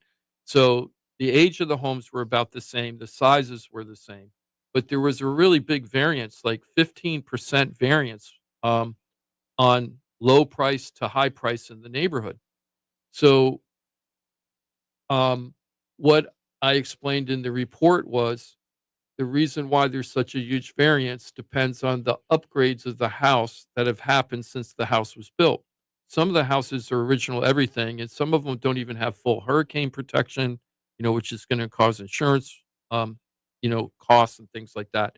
So, what we explained was, one more time in the report, all the upgrades that were just done in the last 60 days to the house. And that's why our house sold in 11 days, while many of the other houses used in comps were 50 days, 90 days on the market, because they didn't have the upgrades that we had, and that made our house more desirable. And then I brought in 4 houses that were 8,000 to, wow, I can't believe this, 8,000 to $58,000 more, that were the same square footage, that closed in the exact same time, closer to my house than the ones that he selected. So now we got our fingers crossed. The mortgage broker was really happy with the report. She says she has a really good track record of getting these corrected in some way. But I really don't know, because I always hear reconsideration. I heard like a 5%. 5% of the time they'll actually do something. And Yeah, 95% of the time they're like, no, I'm sticking with my report. Right. Yeah, I mean the I think the process is very similar lender to lender, and I would think the results are similar too, because the appraisers, again, you have to assume that they know what they're doing to start with, right? That they're just not rookie, They're novice. Now there licensed. could be some out there. Yeah. But it takes. I mean, AJ would be a good person to talk to about this, but it takes time and experience and effort to become even a licensed appraiser, right? And there's also like a Standard. appraiser trainee like status, And you can get in designation that goes trouble there. if you can get in trouble if you start getting a bad reputation where Well- you're appraising high or appraising low, you can get in trouble. It could affect your license. You're certainly lenders have some sort of selection process for appraisers that they have on their panel of potential appraisers. Like, just imagine like a round robin type thing where you have a whole series of appraisers that you have vetted through whatever process you have. And these are the appraisers that are picking up orders as you put them through. So you're not picking a specific appraiser, but you do have a panel of appraisers who've been vetted and on your team. So not your team, but on your panel of selections. Yeah, you're both. So if you get like loan originators and if all of a sudden you see, hey, this thing is assigned to this appraiser or this appraisal company, and you like rolling your eyes like, oh, here we go, another low appraisal, and there's like, if you get that reputation, you could be removed from the appraisal panel, right? And it's not like, oh, this is the only reason, but if you have somebody who's constantly wrong and like demonstrably wrong, meaning you have to do a reconsideration every time, and they're always, or you have to go to their boss, right? Or you have to show that appraisal is so bad where we got to get a different appraisal, right? Because this is just so wrong, which is one of potential recourse, right? I remember one time, Mike, you and I were doing a deal, and the appraiser, I'll never forget, it was in St. Lucie, and the appraiser came in with the square footage way lower than what was reflected on the county records. Yes. Remember Based on that their one? measurements. And right. the guy was from out of the area. He's like from Orlando or something. And I met with him and we went through everything. And then the report came back and he's like, your house is 400 square feet smaller than what's reflected. The county records say. Yeah. So based on the reduction in the square footage that he measured, the house didn't appraise by tens of thousands of dollars. It was a tremendous amount of money. Way off. And I was like, this is crazy town. This guy's from a different area. I was so mad. I remember this and I was so mad. And he came back out. Remember, Mike? He came back out. I don't know if you remember this. Remeasured. And we remeasured. And I was there holding one end of the tape while he was measuring everything because I wanted to make sure it was right. And you know what? The guy was right. And there was nothing we really could do on that. So like it got into like, well, gee, the property taxes are higher than they should be because they're given this value based on this square footage. Wow. Somebody's got to go get the square footage corrected at the property appraiser. Yeah, So, and they paid taxes on that extra 400 square feet for God knows how long because she owned the house for a long time. yeah. And I had one time, Jim, where Damn. it was new construction and the appraiser missed the bedroom. Huh. So he gave it, it was like a 3-2 instead of a 4-2. And it came in low. And then the builder's like, yeah, this is a 4-bedroom house, guys. Let's get a reconsideration. Right. And here, And then we go back to the appraiser and he's like, I don't think I missed that. He went back out the house. He's like, oh yeah, it was behind this door. Somehow I missed that. And then, but the value's staying the same because it's the same square footage. That's right? what I wanted to talk to you about. Bedrooms versus square footage, you like either give a adjustment one or both, right? And so he said, no, I got the square footage right. Therefore, the value is correct. So that happened in this case. Imagine me having to explain that to everybody. Oh, The agents, the builder, like, hey, listen, you're right about the bedroom, but our values staying the same. And it's like, oh my God. And that's what I learned from AJ, right? So with AJ, he was, he gives me advice on the side, just his perspective on how to handle things and everything. He's not giving me full professional advice. I'm not relying on him, but I am listening to him and taking advice as I feel needed. And what happened with AJ from a pro in the industry. Yeah. So my comps before, remember I said I went to the appraiser and said, would you like me to submit the comps I have? My comps were way higher than the comps he had. I had one of the 5 properties that he had in his comps were in my comps, only one. And the other 4 is like, where the hell did these come from? Right. But mine were so much higher. But when we went over them, AJ kept saying, 4 bedroom for some of the ones I had selected. And I go, AJ, you taught us on the show a million times. Square footage is what matters, not whether it's 3 bedroom or 2 bedroom. And he goes, yeah, for me. He goes, For but my adjustments. partner, Oh. he goes, my partner, if there was a 4 bedroom and a 3 bedroom in the neighborhood and they were the same square footage, he gave more value to the 4 bedroom home, even though they were the same square footage. So it is an art, not a science. And that's where you get really screwed up. I would say for sure. So the whole point of the appraisal is to take your home, stack it up against similar homes that have sold recently, right, in the neighborhood. The closer to your home, the better, but also the most comparable in features, which includes bedrooms, bathrooms, square footage, pool, garage. You want to basically homes that are as much like your home as possible. And so I would say looking for 3-2s makes more sense, even if you have to widen your circle, than looking at 4-bedroom homes, right? You got a 3-bedroom home, you want 3-bedroom comparables. Yeah, it makes most sense to me too. And that's what I did. I went back and I changed everything to a 3-bedroom. I felt like I still had the comps I needed. Yeah. So now it's just going to be, it's really the art, not the science now, because my stats were equal to the stats he had. Yeah. Now we're just going to see like which way he's I think go on this. the best approach, Jim, if I were to like give someone advice, an agent, well, number one, you have to get on the same page. Like, hey, everybody, are we definitely going to do the reconsideration? Because some buyers will be like, no, why would I do that? Let's work with this. And then you're like, but the deal's going to die. And then you start to see the value in asking for the reconsideration. It's not a dispute. It's a reconsideration request. So the first thing I would do is to review the appraisal and make sure that he didn't make any mistakes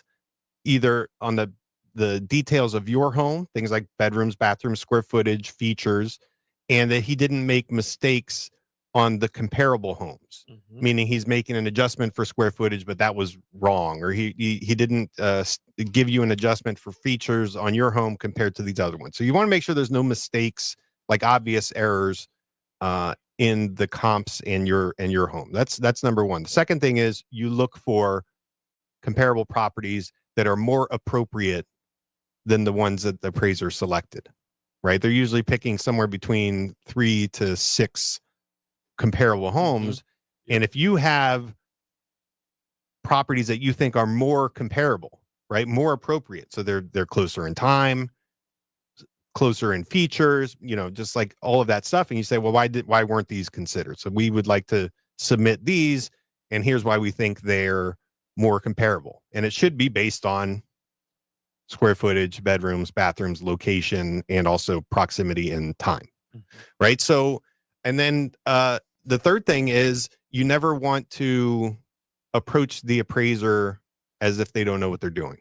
So you have to you just kind of like treat them with kid gloves, but I would just give them a professional courtesy of saying, hey, listen, we understand you're a professional here. We're also, trying to be as much as we can. Here's what we think.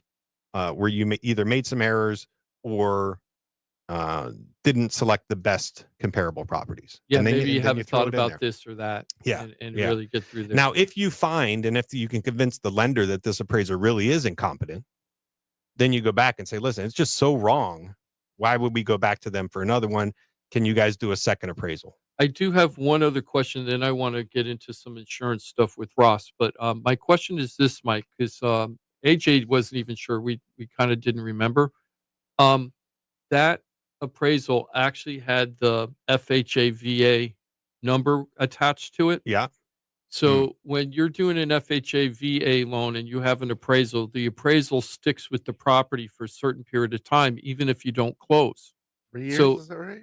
But no. But that's what we're trying to figure out. I thought it was 60 or 90 days, and AJ thought it might be as much as 6 months. I don't think 6 months is correct either.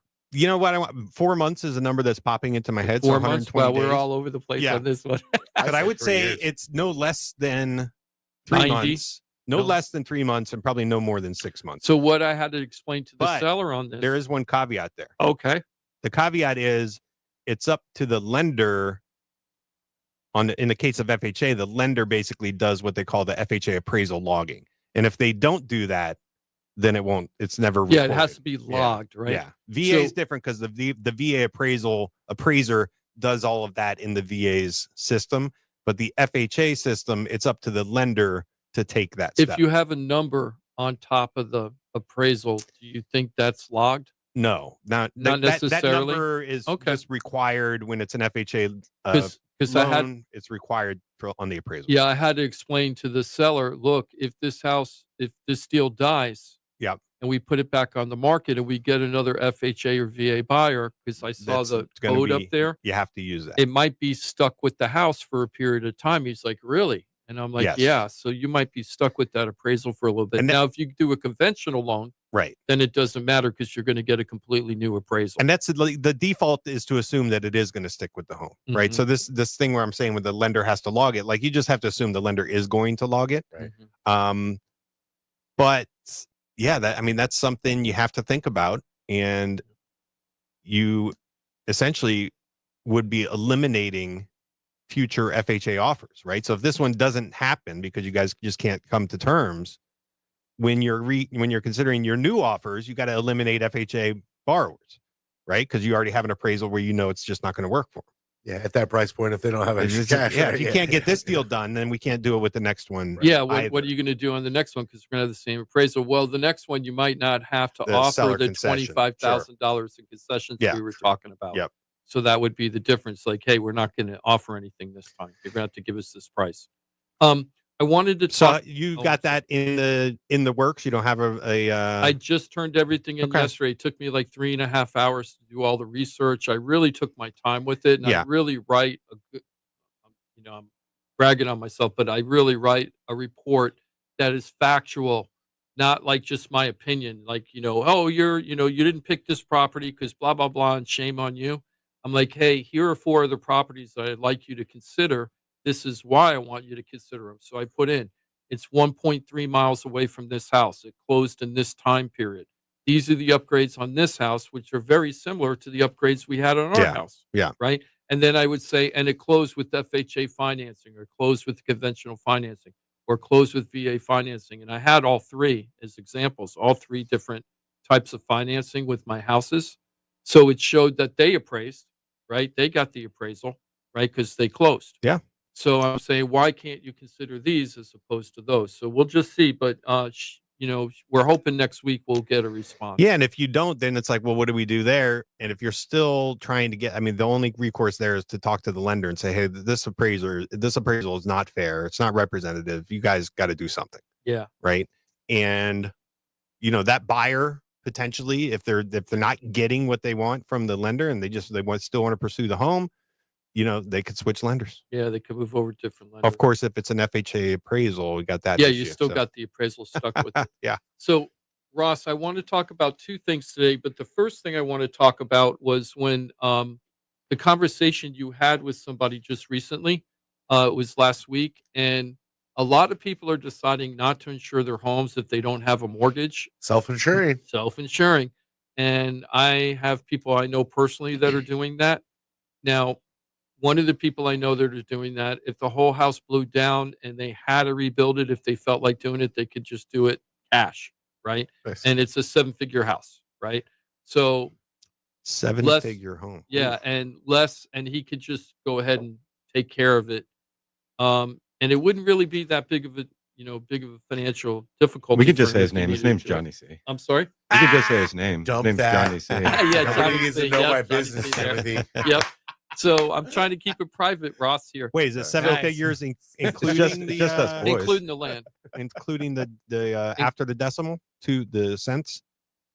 Yeah, Yeah. not including the pennies. Then it Right. would be 9 figures, including the pennies. It'd be 9 figures.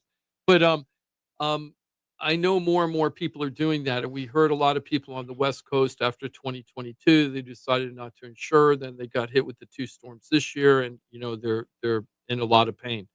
And Ross, you just had a conversation with the person that was talking about maybe it isn't worth insuring my house because of the cost. And you were doing some financial calculations of what he owed on the property on the loan and what he would have to do in order not to have insurance, which would be paying off the loan. So how do you Well, What I is mean, your it was just kind of a conversation that we were having, and it Mhm. just got me thinking. But basically, he was like, "Man, I can't believe my insurance," and I'll use the real numbers. I can't believe my insurance is $13,000 a year. Yeah, Oof. that is a lot of money. Yes. Absolutely. And he's like, "Man, I wish I could just pay this off. Maybe I could pay off my mortgage in 2 years. I owe 450,000." And I'm like, man, that's in my head, just kind of like, that's a lot of money to shell out, um, to save $13,000 a year. And I kind of thought about it, and don't call, don't call the $13,000 requirement an insurance policy. Call it an interest only loan that will build your house in the future when it burns down. Mm. Right. So that $13,000 on 450,000 is what he owes. It's like 2.8%. So he's basically paying 2.8% interest only loan to have $450,000 in his pocket. Right? Does that make sense? You explained it well. Got it. Yeah. All right. So is it worth it to Spend $450,000 when you're just borrowing, to get rid of that quote unquote $450,000 debt to give up a 2.8% interest only loan? I'm doing a calculation. Yeah. Doesn't It would feel take right to 30 me. Right? It would take Yeah. what? It would take 34 years. To make that up. Yeah. Yeah. It would be 34 years to make up the So money. yeah. So basically, you're just you're just paying an extra 2.8% loan. Right. There's when you're an investor, not talking about insurance, when you're an investor, you do those calculations all the time. When you reason why a lot of investors don't buy houses cash is because they'd rather use other people's money and pay the interest. Because why would you want to pull? Let's say you're buying a house for 300, you're going to put 100 into it, and then you're going to sell it for 500, right? Well, let's say you have the 400,000, the 100 for the construction, the 300 for the sale, for the purchase, right? And let's just say the closing costs don't exist. So you have $400,000 cash. My first advice to an investor that's going to buy, fix, and sell it: don't take your $300,000 and go buy the house. Go get a hard money loan, pay 8 to 12% interest only, and then you have all that money in your back pocket in case something bad goes wrong. And then you have the money for the construction, and then when you sell, you are paying the 8 to 12% is it's costing you 8 to 12%, but you have all your money, right? You have most of your money in your pocket as opposed to pulling it all out there and risking it, Right. right? So that's a calculation that investors do all the time. And Right? that's Just That look at some that point way. it would make sense. Yeah. Although in that equation, and I might be confusing myself, he's not paying $13K a year on a $450,000 house, is he? That's his loan amount. That's how much Right. he owes on his Right. loan. So the rebuild would be $1 million house, right? I mean, Right. So but then now we're talking about insurance and dwelling coverage and all that. And I was just trying to take Simplify don't it. call it Sting out of it. insurance. Get insurance out of it. sure. And more look at it as a loan. Yeah. Yeah, like some guy, hey, if I Bro, give you On the 13,000, you 450, the replace number my is house if it gets easy, blown but down. on a rebuild though, like say he needed to cash in. Well, no. So I mean, his dwelling coverage might be $1 million, right? So if his house burns down, they're going to rebuild $1 million. But don't call it insurance. We're looking at it as an expense. Yeah. And so as an expense, don't call it insurance. Just call it an interest only loan that you're required to have to pay off the dwelling For 450,000. Yeah. Gotcha. Yeah. So I was just trying to remove the insurance part of it and look at it as a different requirement, Mm-hmm. right? Different kind of bill. Yes, a different bill. Don't call it insurance because basically it's an expense that you have in order to be able to borrow $450,000, you have to pay $13,000 a year, basically, right? Right. Because that's the insurance requirement. So you can call it an interest only loan, whatever. Where he's at. But at some point, if that's 100,000, he only owes 100,000 and he's paying $13,000 a year, and then it's 8 years. Then it's 8 years, and is it you still have, if he had the ability to pay $225,000 a year, and now it's only 100, now he still has a lot, for that particular person, because he still has extra cash. I think if I were in his shoes, just because he's considering not having insurance at all, I would just go like Ross, just give me the bare, He's got it. bare bones. That's what And it he's is. still 13 grand. Wow. Yeah, insurance Wow. is so Now, tough right now. is there something to take into consideration if he was to pay off that 400 or 450,000 that he would save money on interest from the loan? Does that add into the equation, or am I just not thinking it? Yeah, I think. The I right mean, way. it's. An I economist get what would probably. Yeah, I get what Ross is saying. He's basically saying, why would you ever pay off your loan just to not have insurance? Like, first of all, insurance is protecting your asset. So you have this asset that is worth a lot of money. You should have some level of protection. So, like, yeah, it costs you 13,000, but as a percentage of the value of your home, it's probably peanuts, right? You're protecting your asset for small change. But why would you ever pay off your loan just to not have to protect your asset? Is kind of weird. But yeah, it's spending a lot of Timothy's- money to avoid a $13,000. Yeah, and then you bill. lose your interest deduction off your taxes, and if you're even But- using that. I mean, Pros the and cons, yeah. standard deductions are so high these days that most people, I mean, a lot of people are not even itemizing that, the mortgage interest that you're Yeah, paying. you're right. So It's kind of funny. I don't know. Jackie is on Facebook and listening to our stuff about appraisals, and I'm assuming she's a realtor, but I'm not sure because I can't look it up right now. But she has a lot of funny comments on the Facebook thing about she definitely doesn't like appraisers. And I think that she had a bad appraisal happen in her lifetime. there, And she's a realtor or owner or something. Because I think there's a lot of that, like, hey, these guys are on the buyer side, the lender's on the buyer side, the appraiser's on the lender side. Like it makes sense for us to be in cahoots to protect the buyer, right? Let's get that low appraisal. But believe me, Jackie, if you're thinking that, it is not that way in reality. The appraisal is one of those, like, we want to know that we're getting to the finish line, Jim. Like, we take that very seriously. Like, we're only in contracts that can wanna close, right? close. We Yeah, do the we gotta pre-approval. close. We're not closing. What are we doing, right? Yeah. Like, everyone's spinning their wheels. And the appraisal is one of those mystery points where you kind of know, but you don't know until you have the report. Yeah. And so certainly the professionals are hoping for no complications, right? We don't want complications. We don't want to have to renegotiate sales price. We don't want you're counting on the seller concession. We don't want to have to make adjustments for that, right? Like, it's already, like, if we can make this thing work, everyone's happy with the price, everyone's happy with the deal we put together.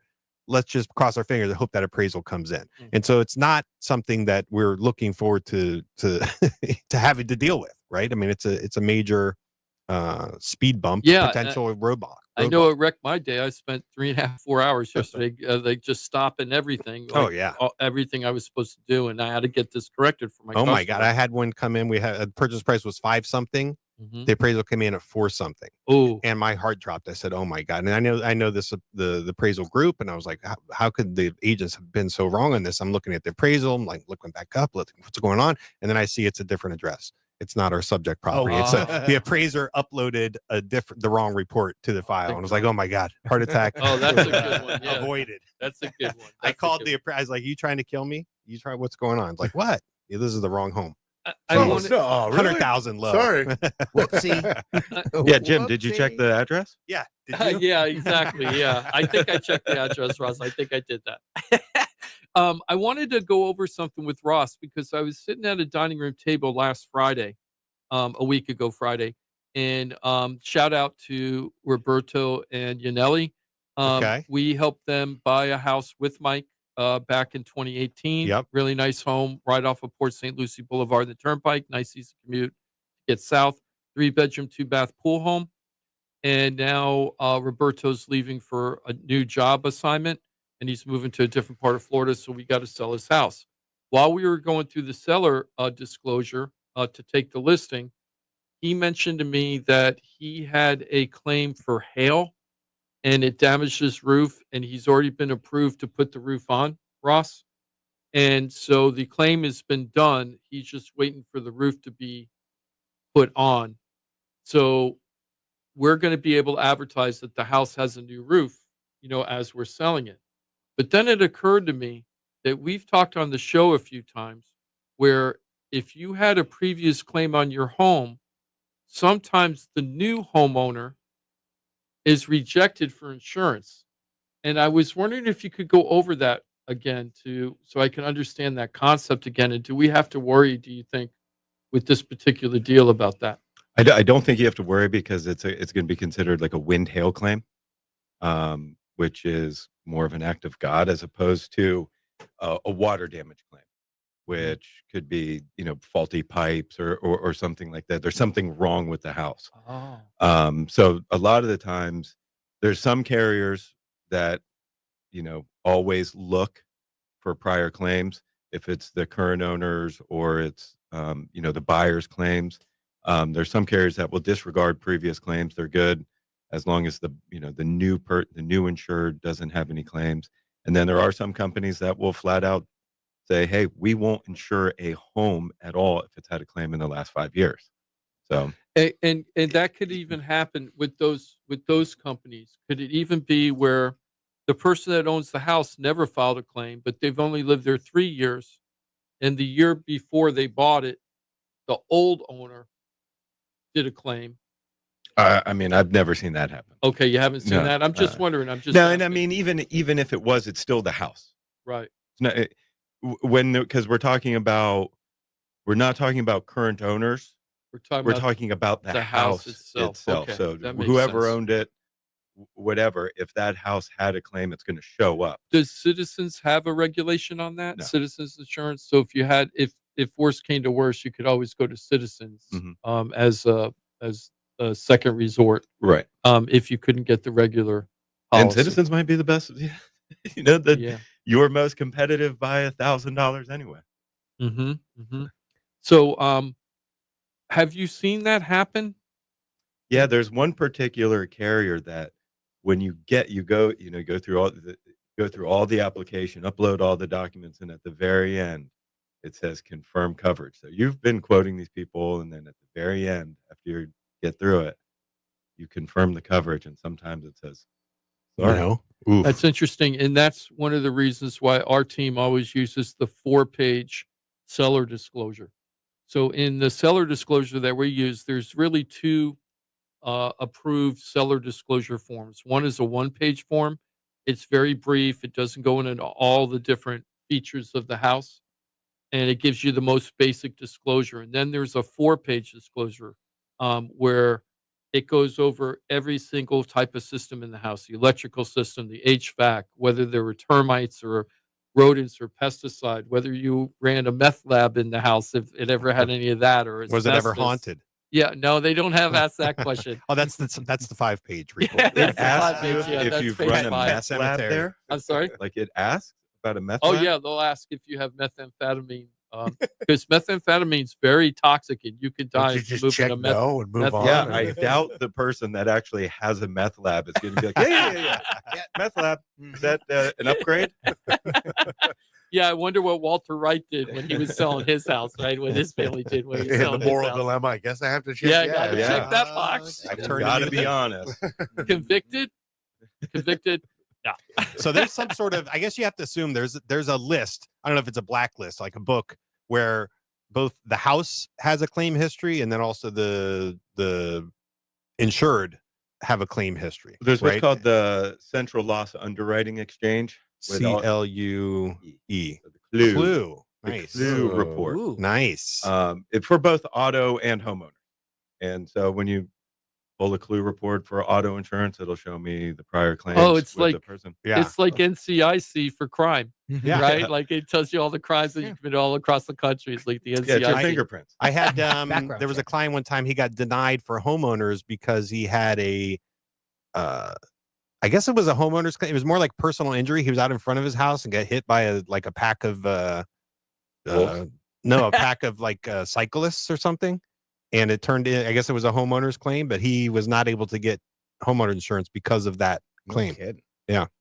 Maybe he was on the cycle and got hit by a car. I don't know. There was something funky and he was not able to get homeowner's insurance with the carrier that he, wanted. So there's some sort of list. It's Yeah, the I mean, Clue each report. carrier does something different. They're all private companies that underwrite and look at things differently, and you just got to know which way to go. I mean, I guess if you're going to get denied, it's better to get denied in the beginning than when you actually make a claim. That's the right? time, right? Right? Yeah. If you're gonna pick a time. Yeah. It's crazy. The good news on insurance though is like Ross just mentioned again, and I've heard this from other people. People are actually seeing their premiums go down a little bit. Yeah. Might be $50, $70 a year, but it's much better than go. My insurance just went from $3,800 to $5,200, and we were hearing that for many years. Yeah. So at least we're not seeing that as much. And we're also seeing more, like I see more quotes from Ross that are non-citizens quotes, right? So there's more carrier options, which should be more competition and better rates. Yeah. Well, one thing we used to say all the time is, hey, shop your rate. Great way to save some money is shop your rate. And it kind of gets lost in the shuffle sometimes. When was the last time you looked into what your rate could be? FloridaTalkRealEstate.com. We can be connected with the best of the best. Brightway Insurance in Juno Beach. Ross and his team are phenomenal. They'll send you off some quotes, get an understanding. And again, it's about apples to apples. Also, I told 2 people this week that I didn't want their business. Even I want you to buy this. I want you to buy this. I want you to. This is what I want. I said, no, do this to your policy, and it will. Oh, no, it'll work. Yeah. Just change your policy to this, and you're there. Yeah, or I could save you, like $1,000 this year, but you still have increased cost. You got to pay for your inspections. The coverage I is didn't even think kind about of that. like if you would have to get a supplemental policy if you wanted the correct liability, and then it didn't offer screen enclosure coverage for hurricanes, and I'm like, I'm not going to. It's not worth I'm not it. going to give this to you. Right, You got to go I'm somewhere not going to else. give you this product. You have a Yeah. superior product. Yeah. And it's so easy, Johnny, for people to say, "Hey, I want to find out if I can save money." It's so easy. All you got to do is go to FloridaTalkRealEstate.com. Give me your address, right? Just say, "Hey, Jim, I need an insurance quote from Ross." You give us your address. We send the address to Ross, usually same day, no later than the next day, but same day. He gives you usually 2 quotes. One's the premier quote, one's the discount quote. Yeah, the budget quote. What The if you budget send it quote? over on Friday at like 7 p.m.? I don't Are know. we getting it Ross, back what on Saturday? No, Ross? that's going to be Monday morning. Monday do morning. you- Okay, so don't do it on Friday. Do not do it on Thursday. That's it. Why So- wait till the last Yeah, moment? why wait till Close Friday? the business on Friday. But it's that simple, guys. All you got to do is say, "Hey, Jim, I want an insurance quote. Give me your address." If Ross has any questions, Ross will reach out to you. Usually he doesn't. Because how do you know so much about the house? Because do you go on the MLS and Well, we go on and the other MLS. things? Yeah, we go on the MLS, but Realtor.com is pretty much the same as Mhm. MLS. We're kind of internet sleuthy, Mhm. so we're able to find out most of the information that we need that will allow us to. Do you kind of Yeah, like get look at the one. roof on Google and stuff like that? Do you kind of do that, or you don't have to do that usually? Some of the property appraisers will have a year of roof update. So it'll show on the property appraiser site sometimes. Sometimes in the listings, it'll show. But if not, we just Guess. kind of in order to get, if somebody just sends me an address, in order to get all the companies to come back, we just always quote less than 5 years. I want to switch over because we got a little bit of time left. I wanted to switch over about what's going to happen next year for in the real estate market, Florida and nationally. And so as I read some articles throughout the next 3 weeks, I'm going to start bringing them up on the show to see what everybody's thinking. I'm also, I think this weekend, going to go back to last year to see what I predicted. Mike predicted everything as what interest rates would be. My memory was the national economists were thinking that we were going to be like 5 to 5.25. They were thinking, and I was thinking I don't have 100% on this, so I'm going to double check it. But I was thinking 5.5 to 5.75. But Mike, you think that was a little different. What was your memory on it? No, I think I only remember. I think I was out of all of us, I was the most conservative, the least optimistic, and so I think it played out And kind it of what did I come out thought. that Not that way. I'm like a great prognosticator, but I think I actually probably was the closest to where we are right now. Yeah. So where we are right now is 669 for Freddie Mac. Okay, that came out this week. Now we had when I say significant, Sorry. we had a drop. What do you? I just thought of 2 jokes. Oh, but okay. I have I 2. get it. I have 2. Your child. No, but there's the 68, and then there's also the 72. So those are what came to mind. So we're gonna move on from that for right Yes. now. But we had a 0.12 drop from last week to this week. We've been pretty much flat now for. We've been pretty flat since I can't even see. We what had the slight date- declines since over October, the past, 2 since weeks. October, we've Yeah. been a little flat. I mean, nothing of great import happening. And I would call this relatively flat for the whole year. Relatively, right? If I'm looking back. Yeah, well, actually, we're ending up right where we left off at the beginning of the year because January 4th, we had 662. Yeah. We're at 668 right now. Yeah. Wow. So we went through all that crazy up and down. What did I say? We're going to be bouncing up and down all over. Yeah, it was as high as 722 this year. 722 in May. And then as low as 6.08. 08. Yep, 6.08 in September.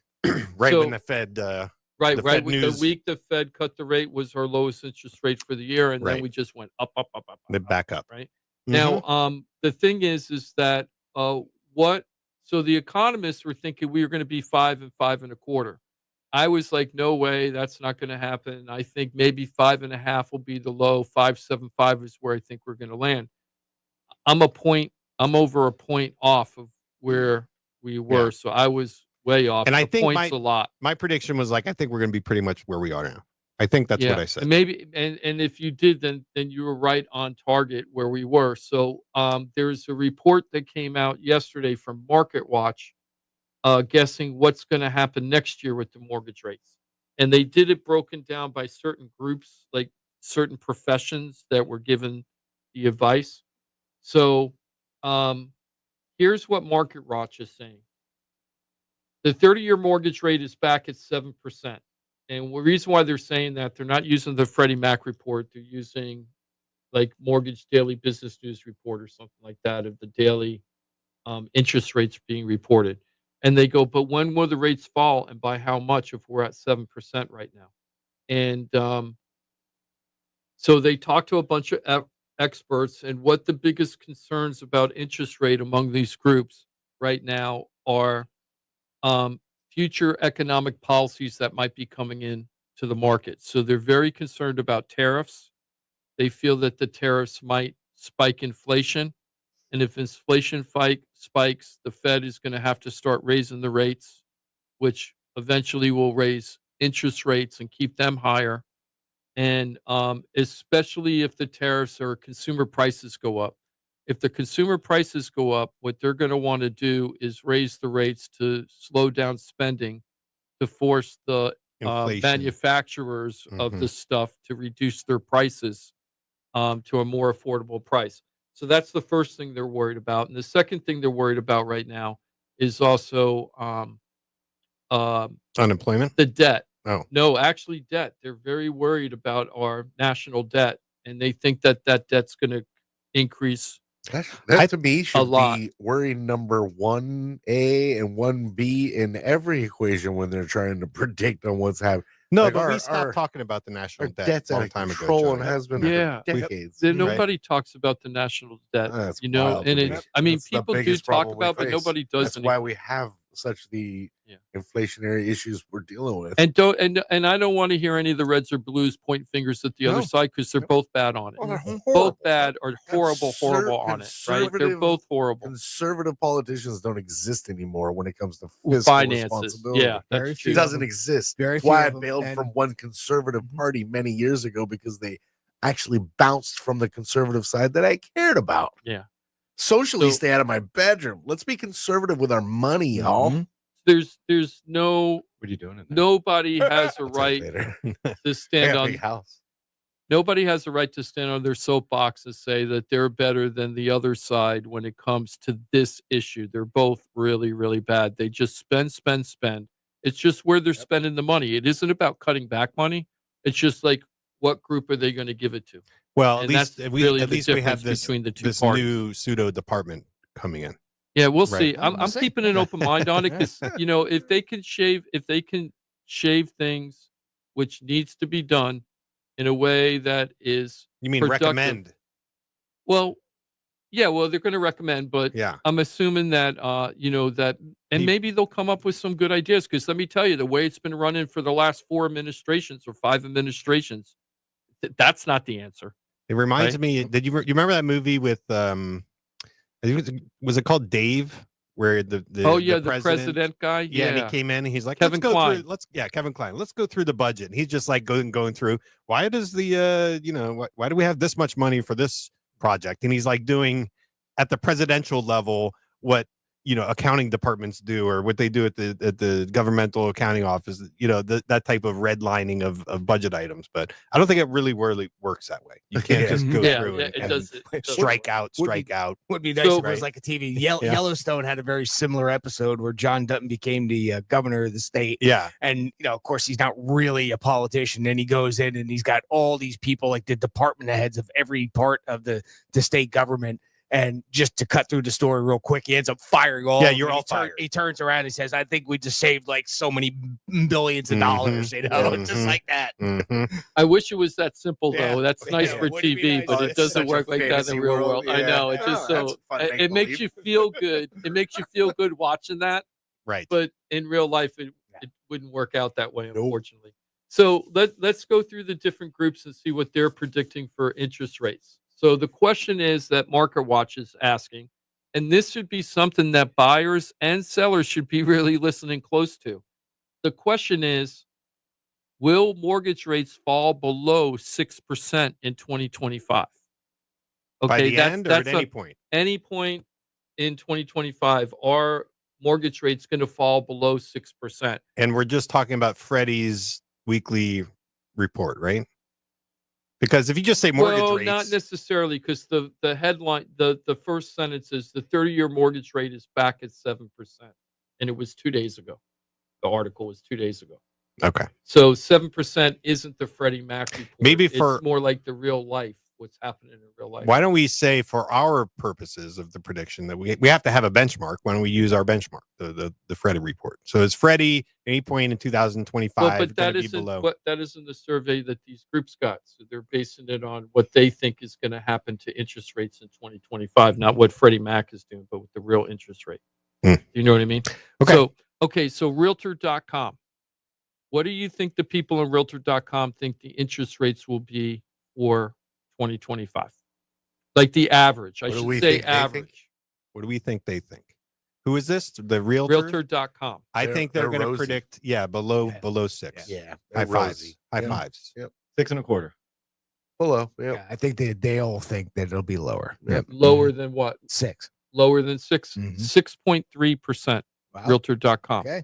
They think Interesting. we'll get a Misjudged low that. of 6.2%, but the average will be 6.3%. Yeah, okay. So this year, our low is 6.08 right now, unless something happens in the next 3 weeks. So they're thinking that we'll be at 6.2 for the low for the whole year, which is actually a little higher than our low from this year.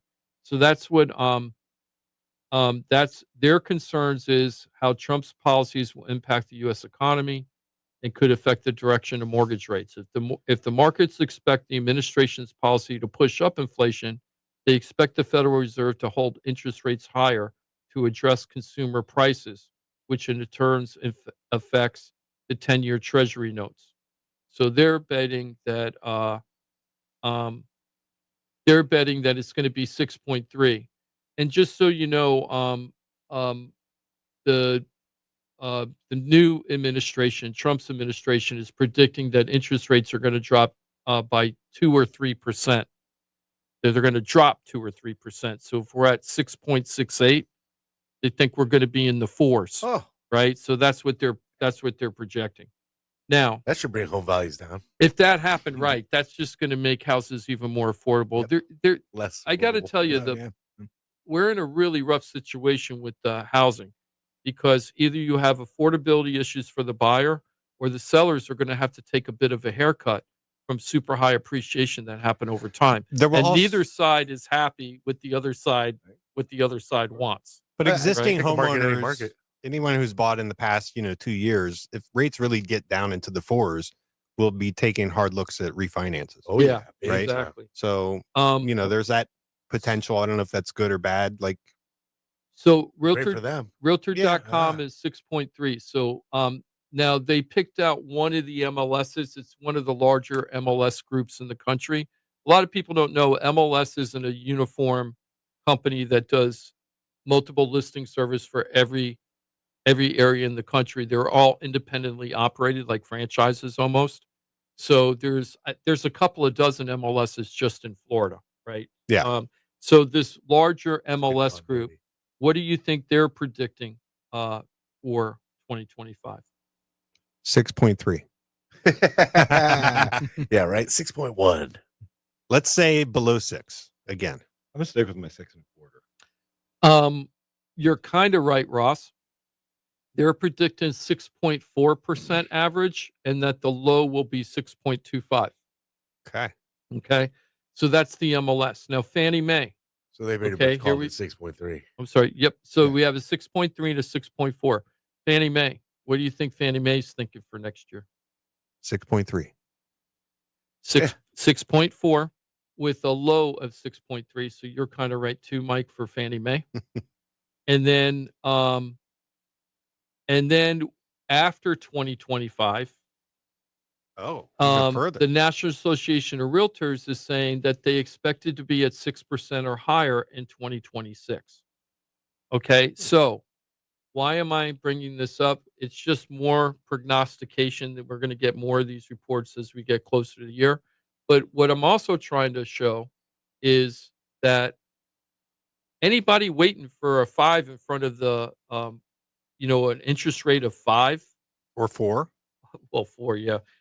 Lawrence Young, the economist for the National Association of Realtors, is quoted saying, "Are we going back to 4%? For my forecast, unfortunately, we will not." He Hey, goes, let's get to 4%. Make it's this real estate market great again. he says it's more likely we'll get back to maybe 6%, like 6.0. And he goes, the new normal will be bouncing around. He thinks for the next couple of years, the new normal will be 5.5 to 6.5, which is still lower than our 30-year average, guys. Wait a minute. They say, I mean, they it's say new normal. Like the new normal became 3% in everybody's head. In like a year, that became the new norm. 6, 7 to me is the norm. Not Right. New You're norm. right about that. That's I'm gonna be 50. That's the norm. What do we mean new normal? Yeah. What Well, the hell's wrong with well, people, Jimothy? Yeah. well, let me just play devil's advocate. When we Short first term, started the short show, term. the 40-year average for interest rates was 7 to 9%, right? A range of 7 to 9 for that 40-year.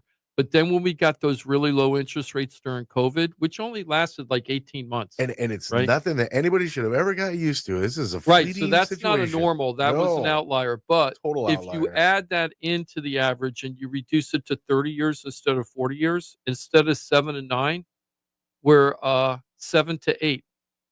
So we're at 6.69 right now, The guys. normal. Right. This is norm. Normal. So what a lot of people are predicting is that next year, more normal. the buyers are going to go, okay, this is it. I've been waiting and waiting and waiting because there's a lot of pent up demand out there. We do know that there's a lot of demand, and people are just going to go, okay, this is as good as it gets. I got to go buy my house And I'm gonna go continue do to it." spend $3,500 a month on rent until they get there. Good. And then the sellers are going to realize, hey, I've been sitting in this house I really don't want anymore. I'd really like to do something else, but I've been waiting because my interest rates are so low. I don't want to give it up.